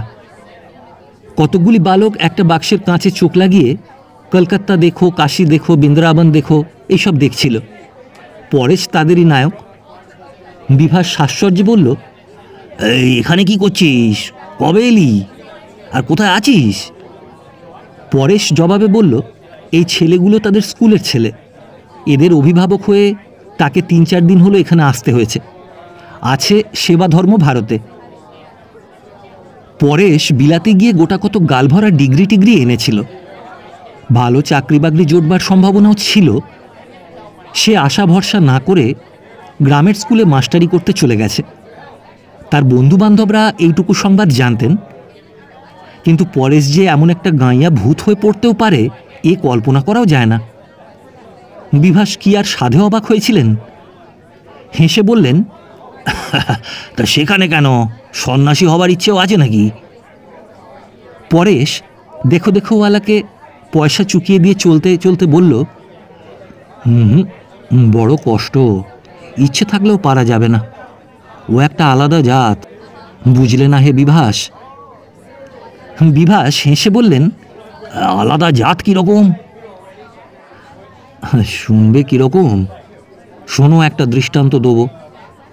আশ্রমে সন্ন্যাসী নিজেরা অনেকগুলো আছে, তাছাড়া আমাদের মতো অনাহুত রবাহুত সদুই হবে। যে আসছে আয়াহি, না শব্দটি নেই, অমনি থলি ঘাড়ে বেরিয়ে পড়ল মুষ্টি ভিক্ষা করতে। আমি অবাক হয়ে ভাবি যে শুধু মুষ্টি ভিক্ষায় নির্ভর করে এরা দুনিয়ার অসহায় নিরাশ্রয়কে আশ্রয় দেয় কোন সাহসে? তুমি বলো, আশ্চর্য নয়? বিভাস গম্ভীরভাবে বললেন, আমি সে কথা ভেবে আশ্চর্য হইনে। আমি ভাবি এই অকর্মা নিষ্কর্মা কুঁড়েদের প্রশ্রয় দিয়ে দিয়ে দেশটার কি দারুণ সর্বনাশ করছে। এই চেহারাগুলো দেখলে সত্যি হিংসা হয়। 7-7টা বাঘে খেলেও হাড় মাংস ফুরোবে না, কেমন চমৎকার পরের মাথায় কাঁটাল ভেঙে। পরেশ অত্যন্ত ব্যথিত কণ্ঠে বলল, পরের মাথায় কাঁটাল ভেঙে? বিভাস কি বলছো হে? এইসব আশ্রমের সন্ন্যাসীদের কাজ তুমি দেখোনি নিশ্চয়ই, কিন্তু শোনোনি কি কিছু? দুর্ভিক্ষে, মহামারীতে, এইসব মহাতীর্থে, মেলায়। বিভাস থামিয়ে দিয়ে বললেন, আর জানি হে, সব জানি, একটু কিছু করতে তো হবে, আর নইলে লোকে বারবার ভিক্ষেই বা দেবে কেন বলো? ওই যে কাজটা যে বলছো, ওগুলো হলো অ্যাডভার্টাইজমেন্ট, বিজ্ঞাপন, বুঝলে না? ওই বিজ্ঞাপনের জোরেই আলস্যের এত বড় জোর ব্যবসা চলছে। আচ্ছা চলুম, আবার দেখা হবে। বলে হেসে বিভাস বিদায় নিলেন। পরেশ বিবর্ণ পাংশু মুখে দাঁড়িয়ে রইল। একটি ছেলে জিজ্ঞাসা করল, উনি কে মাস্টারমশাই? পরেশ কি উত্তর দিল, আদৌ দিল কি না শোনা গেল না, কেননা লক্ষ্য খোল করতালের ধ্বনির সঙ্গে হরিনাম সংকীর্তনের দল একটা গলি থেকে বেরিয়ে একেবারে তাদের সামনেই এসে পড়েছিল। আমি কুম্ভ মেলার বর্ণনা করতে বসবো না, সেই ইচ্ছা আদৌ নেই। কেন নেই জানেন? শ্রীগাল ও দ্রাক্ষাফলের গল্পটা যাঁদের স্মরণ আছে, কেবলমাত্র তাঁরাই বুঝবেন অনিচ্ছার হেতুটা কি। বিরাটের কল্পনা করতে পারি, হয়তোবা লিখতেও পারি, কিন্তু বিরাটতম কিছুর কাছাকাছি এমন ঠাঁইও আছে যেখানে কল্পনা হোঁচট খায়, লেখনী স্তব্ধ হয়ে পড়ে। পূর্ণকুম্ভের বিরাটত্ব এতখানি তো বটেই, বুঝি আরও অধিক। রেল পুণ্যকামী বহন করে যেন আর পেরে উঠছে না। ভাগীরথীর বুকে জল দেখা যায় না, কেবল নরনারী মুণ্ড। খাবারের দোকানে ঘৃত দুর্লভ, যা করে ভেজিটেবল প্রোডাক্ট। ভিড় আরও বৃদ্ধি পেলে নারকেল তৈলাশ্রয় করা ভিন্ন উপায় নেই। ময়দায় পাথরকুচির গুঁড়ো মিশিয়েও মুদি আর যোগান দিতে পারছে না। চালের সঙ্গে রেল লাইনের ঝামার টুকরো না মিশিয়েই বা তারা করে কি? কেউ কেউ বলছে লোক 1 কোটি ছাড়িয়ে গেছে, কেউ বলে না 90 লক্ষের বেশি হয়নি। খবরের কাগজ 50 লক্ষের হিসাব দেয়, মিউনিসিপ্যালিটি বলে আরও বেশি, রেল কোম্পানির বাবুরা বলে ওই মাঝামাঝি একটা। সে যাই হোক, সর্বত্র একটা শৃঙ্খলা বিরাজ করছে। শুধু যে সরকারি পুলিশই শৃঙ্খলা বিধানে সক্ষম হয়েছে তা নয়, ভারতের ভিন্ন ভিন্ন প্রদেশাগত বহু বেসরকারি প্রতিষ্ঠানের কৃতিত্বই সর্বাধিক। বিশেষ করে সন্ন্যাসী প্রতিষ্ঠানগুলির কার্যকলাপ লোককে বিমুগ্ধ করে ফেলেছে। এমনকি বড়লাট বাহাদুরও তাদের প্রশংসা মুক্ত কণ্ঠে করেছেন। সেইমাত্র নাগা সন্ন্যাসীদের শোভাযাত্রা চলে গেছে। রাস্তার দুধারের সেই জনসমুদ্র নাগাদের কথাই আলোচনা করছিল। এত নাগা কোথায় থাকে? এত ধন দৌলত, হাতি ঘোড়া, মণিমাণিক্যই বা পায় কোথায়? হঠাৎ এক সময় একটা মহা কোলাহল উত্থিত হল। মেয়ে চুরি, মেয়ে চুরি! কার মেয়ে, কত বড় মেয়ে, কেমন দেখতে, বাপমা কোথায়, কখন চুরি গেল, কিরূপে চুরি গেল কেউ জানে না। কেবল চেঁচামেচি করে, ঠেলাঠেলি করে আর বলে কি সর্বনাশ। খবর পুলিশ শুনল, হেসে আপন কাজ করতে লাগলো। স্বেচ্ছাসেবকরা ছুটোছুটি করতে লাগলো। সামনে যাকে পায় তাকেই জিজ্ঞাসা করে, বলতে পারেন মশাই কার মেয়ে, কোথা থেকে, ইত্যাদি। সন্ন্যাসীরাও খবর পেয়ে ভিড়ের ভেতর ঢুকে উচ্চস্বরে বলছেন, দয়া করে বলুন কার মেয়ে, কত বয়স, কি নাম। এক জায়গায় বিভাস ও সরজুকে ঘিরে অনেক লোক কোলাহল করছিল। ভিড় ঠেলে একজন সন্ন্যাসী সামনে এসেই চমকে বলে উঠলেন, মা! সরজুর দুটি চোখে সহস্র ধারা বইছিল। সরজু কেঁদে উঠে বলল, সন্ন্যাসী, আমার লীনা। সন্ন্যাসী ধীর স্থির নিশ্চল, আকারে প্রকারে উদ্বেগ বা উৎকণ্ঠার চিহ্ন মাত্র নেই। স্থির নিষ্কম্প স্বরে বললেন, কতক্ষণ তাকে পাওয়া যাচ্ছে না মা। কথার উত্তর দেবার শক্তিটুকুও সরজুর ছিল না। বিভাস বললেন, সে তো বলতে পারবো না, আমাদের দুজনের মাঝখানেই বরাবর ছিল। নাগাদের ওই সোনার হাওদাওয়ালা হাতি দেখে তার কি আনন্দ, হঠাৎ। সন্ন্যাসী বললেন, থাক, আর শুনে কি হবে, দেখি, বলে ভিড় ঠেলে বেরিয়ে গেলেন। কেউ কেউ বলল বটে, সেবা ধর্ম ভারতের সন্ন্যাসী ওরা মেয়ে ঠিক খুঁজে আনবে। এ কথায় পিতামাতার মন সান্ত্বনা পায় না। অনেকে অনেক রকম উপদেশ দিয়ে গেল, দুঃখ প্রকাশ করবার লোকাভাবও হলো না। আবার করুণা প্রদর্শন করে যাবার লোকও অনেক জুটল। সরকার সাহেব নিজে থানায় গিয়ে দারোগাকে এমন ধমক দিলেন, দারোগা কুলে তেমন ধমক কেউ কোনোদিন খেয়েছে এ কথা দারোগা ভারতে লেখে না। অবস্থা বিশেষে বাগে ঘাস খায় এটা শোনা কথা, মিথ্যা হওয়াও অসম্ভব নয়। কিন্তু দারোগা সাহেব যে গালিগালাজগুলো নিঃশব্দে হজম করলেন তা অবিকৃত সত্য। না করে করেন কি, আজই সকালে ভাইসরয়ের গাড়ি থেকে খোদ ভাইসরয়ের করমর্দন করে বের হতে এই ব্যক্তিটিকেই কি তিনি সচক্ষে দেখেননি? যে পিতা বা যে মাতাকে একটিমাত্র সন্তান নিয়ে সদাই শঙ্কায় ও আতঙ্কে থাকতে হয়, সে রাত্রিটা সরজুর কেমন করে কাটল সে শুধু তাঁরাই মর্মে মর্মে অনুভব করতে পারবেন। সে রাত্রে আহার্যের কথা কারো মনে পড়ল না, নিদ্রা সেদিক মারাতেও সাহস করল না। সেই যে সন্ধ্যার পর বাড়ি ফিরে সরজু বিছানার উপর উপুর হয়ে পড়ে ফুঁপিয়ে ফুঁপিয়ে কাঁদতে লাগলো, সারা রাত্রির মধ্যে একটি মুহূর্ত আর তার বিরাম হল না। সরকার সাহেব পত্নীসহ অনেক রাত্রি পর্যন্ত নীরবে এই দৃশ্য দেখলেন। তারপর চোখ মুছতে মুছতে নিজেদের বাসায় ফিরলেন। বিভাস সারা রাত্রি পাশে বসে সরজুর পিঠে হাত বুলিয়ে শোকের অংশগ্রহণ করতে লাগলেন। বাড়ির ঝিচাকর দারোয়ানেরাও নীরবে অশ্রু বর্ষণ করতে লাগল। রাত আছে কি নেই কে যেন পরিচিত কণ্ঠে ডাকল, মা। সরজুর কান্না বন্ধ হলো, কিন্তু বিশ্বাস হলো না। কান খাড়া করে চুপ করে পড়ে রইল। আবার ডাক এলো, মা।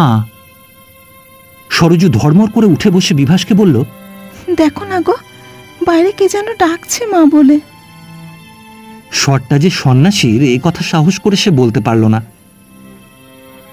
মা। ওগো, দেখো দেখো, নিশ্চয়ই তিনি। সরজু টলতে টলতে দাঁড়িয়ে পাগলের মতো বাইরের দিকে ছুটছিল। বিভাস তাকে ধরে বসিয়ে বললেন, এই লক্ষ্মীটি, তুমি বসো, আমি দেখে আসছি। যেতে হলো না, ভৃত্যবর্গ দ্বার খুলে দিয়েছিল। সন্ন্যাসী গৃহমধ্যে আস্তে আস্তে বললেন, তোমার হারা নিধি নাও মা। সরজু উন্মত্তের মতো চিৎকার করে উঠল, পেয়েছো ঠাকুর, পেয়েছো?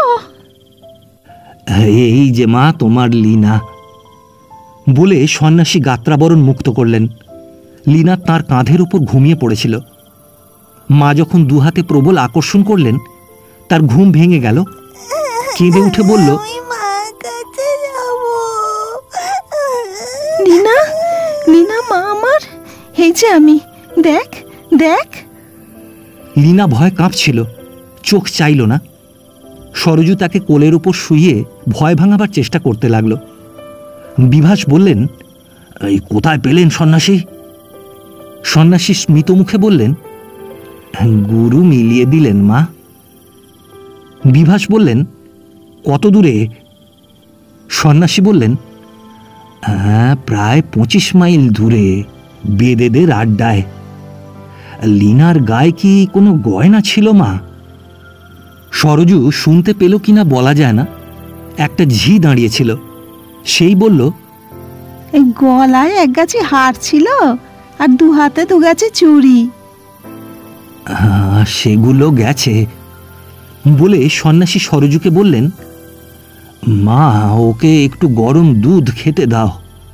সারা রাত কিছু খেতে তো পাইনি, তার উপর এই ঠান্ডায় আনতে হয়েছে। না খেলে ভয়ও ভাঙবে না, আর কথাও বলাতে পারবে না। তারপর বিভাসের দিকে ফিরে বলল, আমি যাই। বিভাস কৃতজ্ঞ চিত্তে বললেন, আজ কোনো সময় কি একবার আসতে পারবেন? আজ যদি নাও পারি, কাল আসব। মা, আসি, নমস্কার, বলে সন্ন্যাসী বিদায় নিলেন। বাইরের পৃথিবীর মাথার উপরে কে যেন বরফ গলা জল ঢেলে দিয়েছে। ভোর রাত্রে স্তব্ধ আলো আঁধারে দাঁড়িয়ে সারা পৃথিবী ঠকঠক করে কাঁপছে। তার সর্বাঙ্গ থেকে টপ টপ করে জল ঝরছে। সন্ন্যাসী সেই ঋজু শীর্ণ দেহ নিয়ে বাইরের অন্ধকারে অদৃশ্য হলেন। বিভাস বললেন, লোকটিকে দেখতে যেন ঠিক। সরজু বাষ্পরুদ্ধ কণ্ঠে বলল, আমি জানি গো, জানি। যখনই দেখি আমার দাদাকেই মনে পড়ে। কেন আবার তুমি সে কথা মনে করিয়ে দিলে? বলতে বলতে সরজু কেঁদে উঠল। রোদন সমুদ্রকে সে যেন অতি কষ্টে চোখের পাতার বাঁধ দিয়ে ঢেকে রেখেছিল। এক মুহূর্তে বাঁধ ভাঙল। বাঁধ যদি ভাঙল, তরঙ্গোচ্ছ্বাস রোধে কার সাধ্য? মায়ের দেখা দেখি লীনাও কাঁদতে লাগল। কথাটা এই, সরজুর বড় ভাই সুরজিৎ বিলাতে এডিনবরা বিশ্ববিদ্যালয়ে ডাক্তারি পড়ছিল। পাশ করে দেশে ফেরবার সপ্তাহখানেক পূর্বে নিউমোনিয়ায় আক্রান্ত হয়ে সেই বিদেশে অকালে আত্মীয় স্বজন পরিত্যক্ত অবস্থায় তার জীবনাবসান ঘটে। একটা মানুষের চেহারার সঙ্গে আর একটা মানুষের চেহারার সাদৃশ্য হওয়াটা অসম্ভবও নয়, অস্বাভাবিকও নয়। যাদের আত্মীয় বিয়োগ হয়েছে, সাদৃশ্য দেখলে তাদের অন্তরাত্মা পর্যন্ত আলোড়িত হয়। সরজুরও হয়েছিল। তার দাদার সঙ্গে ভারতানন্দের সাদৃশ্যটা এতই সন্নিকট যে প্রথম দিন থেকেই ভারতানন্দকে দাদা বলে ডেকে তার সেবা করবার জন্য তার ভগ্নী হৃদয় লালায়িত হয়ে উঠেছিল। লীনা যে সন্ন্যাসীকে সন্ন্যাসী মামা সম্বোধন করেছিল, তার মূলেও সেই সাদৃশ্য ও ভগ্নীর হৃদয়। লীনা সকল কথা গুছিয়ে বলতে পারে না, পারা সম্ভবও নয়। তবু তার অসংলগ্ন ও অসম্বন্ধ কথার মধ্যে থেকে এইটুকু অনুধাবন করা গেল, হাতির পিঠের উলঙ্গ সন্ন্যাসীদের শোভাযাত্রার সময় যখন খুব ঠেলাঠেলি হচ্ছিল, আয়ার কোল থেকে নেমে সেই সময় তার পিতামাতার মাঝখান থেকে কি করে সে একটুখানি পিছিয়ে পড়েছিল। পিতামাতাকে না দেখে সে কেঁদে ওঠে।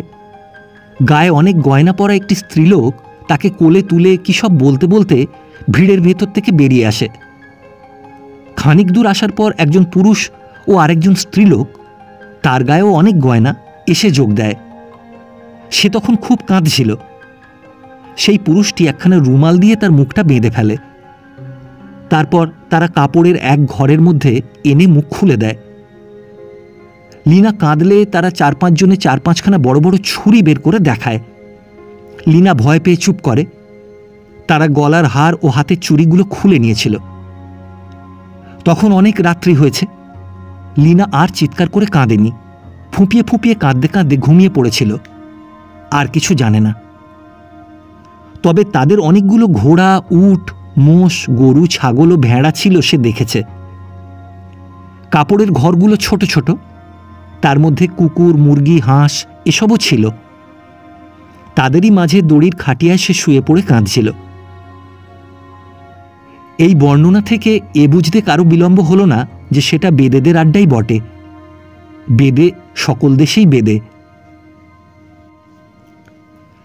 সন্ন্যাসী পরদিন এলেন না। তার পরদিনও অনেক বেলা হলেও যখন তিনি এলেন না, তখন সরকার সাহেব ও বিভাস সেবাধর্ম ভারত ভবনে সন্ন্যাসীর খোঁজে বের হলেন। ভারতানন্দ সেখানে ছিলেন না। খবর পাওয়া গেল কাল সেবাধর্ম ভারতের গৃহবিস্তারের আনুকূল্য জন্য এক মহতী সভা অনুষ্ঠিত হয় এবং সভাস্থলে ভিক্ষাবস্ত্রে প্রায় 5,000 টাকা পড়ে। ভারতানন্দ সেই সভায় সভাপতিত্ব করেছিলেন। যদিও তাঁদের গৃহবিস্তারে 10,000 টাকার প্রয়োজন এবং আশা করা গিয়েছিল একটি সভাতেই পুরো 10,000 টাকাই উঠে আসবে, তথাপি পুরো টাকা না ওঠায় তাঁরা আদৌ হতাশ বা ক্ষুণ্ণ হননি। ভারতানন্দ ইচ্ছা প্রকাশ করেছেন আগামী অমাবস্যার পর প্রধান স্নানের পরদিন আরেকটি সভাধিবেশন করলেই বাকি টাকাটা উঠে যাবে। অমাবস্যার পর থেকেই যাত্রী ভাঙবে, সেই জন্য যাত্রী সকল চলে যাবার পূর্বে সভার অনুষ্ঠান ধার্য হয়েছে। সন্ন্যাসীরা যে বিভাসকে শুনিয়ে এই সকল আলোচনা করছিলেন তা নয়, তাদের নিজেদের মধ্যেই আলোচনা চলছিল। সরকার সাহেব ও বিভাস, বাইরের আরও অনেক লোক যারা উপস্থিত ছিলেন সকলেই শুনলেন। বিভাস ও সরকার সাহেব অনেকক্ষণ ধরে গোপনে কী সব পরামর্শ করলেন। তারপর সরকার সাহেব একজন বয়স্ক সন্ন্যাসীকে ডাকলেন। আচ্ছা ঠাকুর, তোমাদের বিল্ডিং ফান্ডে 5,000 টাকা ঘাটতি আছে বলছো তো? ধরো আমরা যদি কেউ টাকাটা দিই। সন্ন্যাসীর মুখ আনন্দে উৎফুল্ল হয়ে উঠল। বললেন, নারায়ণের ইচ্ছায় আশ্রম যে আজ বহু শাখা বিস্তার করতে পেরেছে, সে তো আপনাদের মতো মহানুভবের আনুকূল্যেই সম্ভব হয়েছে, নইলে আমাদের কি সাধ্য। সরকার সাহেব বললেন, শোনো ঠাকুর, আমার এই বন্ধুটি 5,000 টাকা দিতে প্রস্তুত। একসময় তোমরা। ওর থাকা হয়েছে কোথায়? বিভাস বললেন, আপনাদের আশ্রমের একখানি বাড়ির পরেই যে বাংলো। সন্ন্যাসী বলল, সেখানে তো সরকার সাহেব থাকেন, কলকাতার ব্যারিস্টার। সরকার সাহেব হেসে বললেন, হ্যাঁ হ্যাঁ, সেই সরকার সাহেব আমি, আর উনিও ব্যারিস্টার, নাম বিভাস সেন। আমার বাংলোর পিছনের ছোট বাংলোটায় উনি আছেন। সন্ন্যাসী সরকার সাহেবকে বলল, আমরা আপনার কাছে যাব ঠিক করেছিলুম। সরকার সাহেব হেসে বললেন,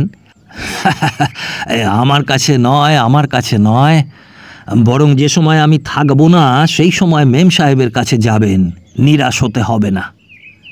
সন্ন্যাসীও হাসল, বলল, মা নিরাশ করবেন না সে তো আমরা জানি। আপনিও কি আমাদের নিরাশ করতে পারবেন? কখনোই পারবেন না। আর নিরাশ করবেনই বা কেন? আমরা নিজেদের জন্য কিছু চাই নে, যদি বা করি সে মুষ্টি ভিক্ষা মাত্র। আমরা চাই তাদের জন্য। সরকার সাহেব বাধা দিয়ে বললেন, হ্যাঁ হ্যাঁ, আমি তোমাদের কাজকর্ম দেখেছি, দেখে খুব খুশি হয়েছি। লাট সাহেবদেরও বলেছি। সে যাক, আমরা চললুম। একসময় যেও ঠাকুর, দুটো বলি এক কোপে সেরে এসো। সন্ন্যাসী হেসে বললেন, নারায়ণ নারায়ণ, আমাদের প্রধান কর্মান্তরে একটু দূরে গেছেন, সম্ভবত আজই ফিরবেন। তিনি ফিরলেই আমরা যাব। বিভাস বলল, ওই ভারতানন্দকে দেখছি না কেন? সন্ন্যাসী বলল, হ্যাঁ, তিনিই আমাদের প্রধান। এই কনখলে কতকগুলি যাত্রীর কলেরার খবর পেয়ে অতি প্রত্যুষে যাত্রা করেছেন। তাদের চিকিৎসার যথাযোগ্য ব্যবস্থা করে ফিরবেন। রোগটোগের খবর এলে তাকেই ছুটতে হয়। পূর্বাশ্রমে তিনি ডাক্তার ছিলেন কি না? ডাক্তার ছিলেন নাকি? হ্যাঁ, আগে হ্যাঁ, ওই বিলেত থেকে এলআরসিপি, এমআরসিএস প্রভৃতি উপাধি নিয়ে ফিরে এসেছিলেন। বেলা অনেক হয়েছে। সরকার সাহেব ব্যস্ত হয়ে উঠলেন। বললেন, তাহলে আমরা চললুম ঠাকুর। তোমাদের প্রধানকে নিয়ে শিগগির একদিন এসো। হ্যাঁ, আসবো বই কি বলে সন্ন্যাসীরা রাস্তা পর্যন্ত সঙ্গে এগিয়ে দিল। বাড়ি পৌঁছে বিভাস সরজুকে বলল, বুঝলে সরজু, ভারতানন্দ লীনাকে যিনি উদ্ধার করে এনেছিলেন, তিনি বিলাত ফেরত ডাক্তার। বেশ বড় বড় ডিগ্রি ছিল। সরজু নির্বাক দৃষ্টি স্বামীর মুখের উপর নিবদ্ধ করে বসে রইল এবং একান্ত অকারণেই দুটি চোখ থেকে সূক্ষ্ম দুটি জলের ধারা ধীরে ধীরে নিচে গড়িয়ে নামতে লাগল। আজ এরা ফিরবেন। দুখানা গাড়ি রিজার্ভ হয়ে এসেছে। স্টেশন মাস্টার সংবাদ পাঠিয়ে দিয়েছেন। বাঁধা ছাঁদাও হয়ে গেছে। সন্ন্যাসীরা আসবো বলেও আসেননি। সরজুর মনের ইচ্ছা আমি জানি। আরও কয়েকদিন থেকে যাবারই তার ইচ্ছে ছিল, কিন্তু সে তো আর সম্ভব নয়। সকল কাজে নিমগ্ন থেকেও একটি চোখ ও একটি কান সে বাড়িটার বাইরেই পেতে রেখেছিল। কিন্তু তেমন নির্লিপ্ত অথচ মধুর কণ্ঠের মা ডাক ডেকে কেউ তৃপ্ত করতে এলো না। বিভাস সাহেব বললেন, কলকাতায় গিয়ে ব্যবস্থা করলেই হবে, কি বলো? সরজু ঘাড় নেড়ে সায় দিল। টাকাটা দেওয়া নিয়ে কথা, এখানেই হোক আর সেখানেই হোক একই কথা। কিন্তু সরজুর মুখখানি ম্লান হয়ে এলো। চোখ দুটির পাতায় জল এসে পড়ছিল। গোপন করবার জন্য উঠে গেল। মোটরে জিনিসপত্র উঠছে। সরজু লীনাকে দুধটুকু খাইয়ে নিচ্ছে। ডাক এলো, মা। সরজু দুধের বাটি ফেলে ছুটল। বিভাস মহা সমাদরে অভ্যর্থনা করে বললেন, দুদিন ধরে আপনার পথ চেয়ে আছি আমরা। সরজু একেবারে কাঁদো কাঁদো হয়ে বলল, বেশ লোক তো আপনি। সন্ন্যাসীর মুখে বিমল দীপ্তি। বললেন, মা, যদি সন্তানের অপরাধ মার্জনা না করো, সন্তান দাঁড়ায় কোথায় বলো তো মা? সরজু বলল, এতদিন কোথায় ছিলেন? আজ আমরা যাচ্ছি, দুটো কথা কইব, তারও তো সময় নেই। তার কথাগুলো কান্নায় ভেজা। সন্ন্যাসী বললেন, এই কতগুলি যাত্রীর অসুখের খবর পেয়ে চলে যেতে হয়েছিল মা, কিন্তু সুবিধে করতে পারলুম না। একটি ছাড়া সবকটি নারায়ণের চরণে আশ্রয় নিলে। কোনো উপায় হলো না। না ভালো ওষুধ, না ডাক্তার। সরজু বলল, আপনিও তো ডাক্তার। সন্ন্যাসী বিস্ময়পূর্ণ দৃষ্টিতে চাইলেন। ধীরে ধীরে সে ভাব কেটে গেলে বললেন, সে তো বিগত জন্মে মা, এ জন্মে তার কিছু কি আর মনে আছে? বিভাস বললেন, আপনি এডিনবরায় ছিলেন? সন্ন্যাসী হাসলেন, কথা বললেন না। বিভাস বললেন, আমাদের একটি বিশেষ আত্মীয় এডিনবরায় ছিলেন। তিনিও এলআরসিপি, এমআরসিএস পাশ করেছিলেন। কিন্তু বিভাস মুহূর্তের জন্য থামলেন। সরজুর মুখের পানে চেয়ে দেখলেন চোখের জলে তার দৃষ্টি অন্ধ। তবুও সেই দুটি অন্ধ নয়ন দিয়েই সরজু যেন কথাগুলিকে গ্রাস করছে। বিভাস বললেন, আপনাকে দেখতে ঠিক তার মতো। সন্ন্যাসী এক মুহূর্ত অবনত মস্তকে থেকে গম্ভীর স্বরে বললেন, আপনারা কি সুরজিৎ ঘোষের কথা বলছেন? সুরজিৎ আমার বিশেষ বন্ধু ছিল। তার শেষকৃত্য হিন্দু মতে মুখাগ্নি আমাকেই করতে হয়েছিল। সরজু আর নিজেকে সামলাতে পারল না। চেয়ারের পিঠের উপর মাথা রেখে কাঁদতে লাগল। সন্ন্যাসীও বোধ করি ক্ষণেকের তরে বিচলিত হয়েছিলেন। শরতের খণ্ড মেঘ তখনই অপসৃত হল। বললেন, হ্যাঁ, বিলেতে অনেকেই আমাদের দুজনকে মারপেটের ভাই বলে মনে করত। সুরজিৎ কি আমার মার ভাই ছিল? বিভাস ঘাড় নাড়লেন। সরকার সাহেবের ছোট ছেলে এসে খবর দিল তাঁরা রওনা হচ্ছেন, ট্রেনের সময় আসন্ন। বিভাস বলল, হ্যাঁ চলো, আমরাও যাচ্ছি।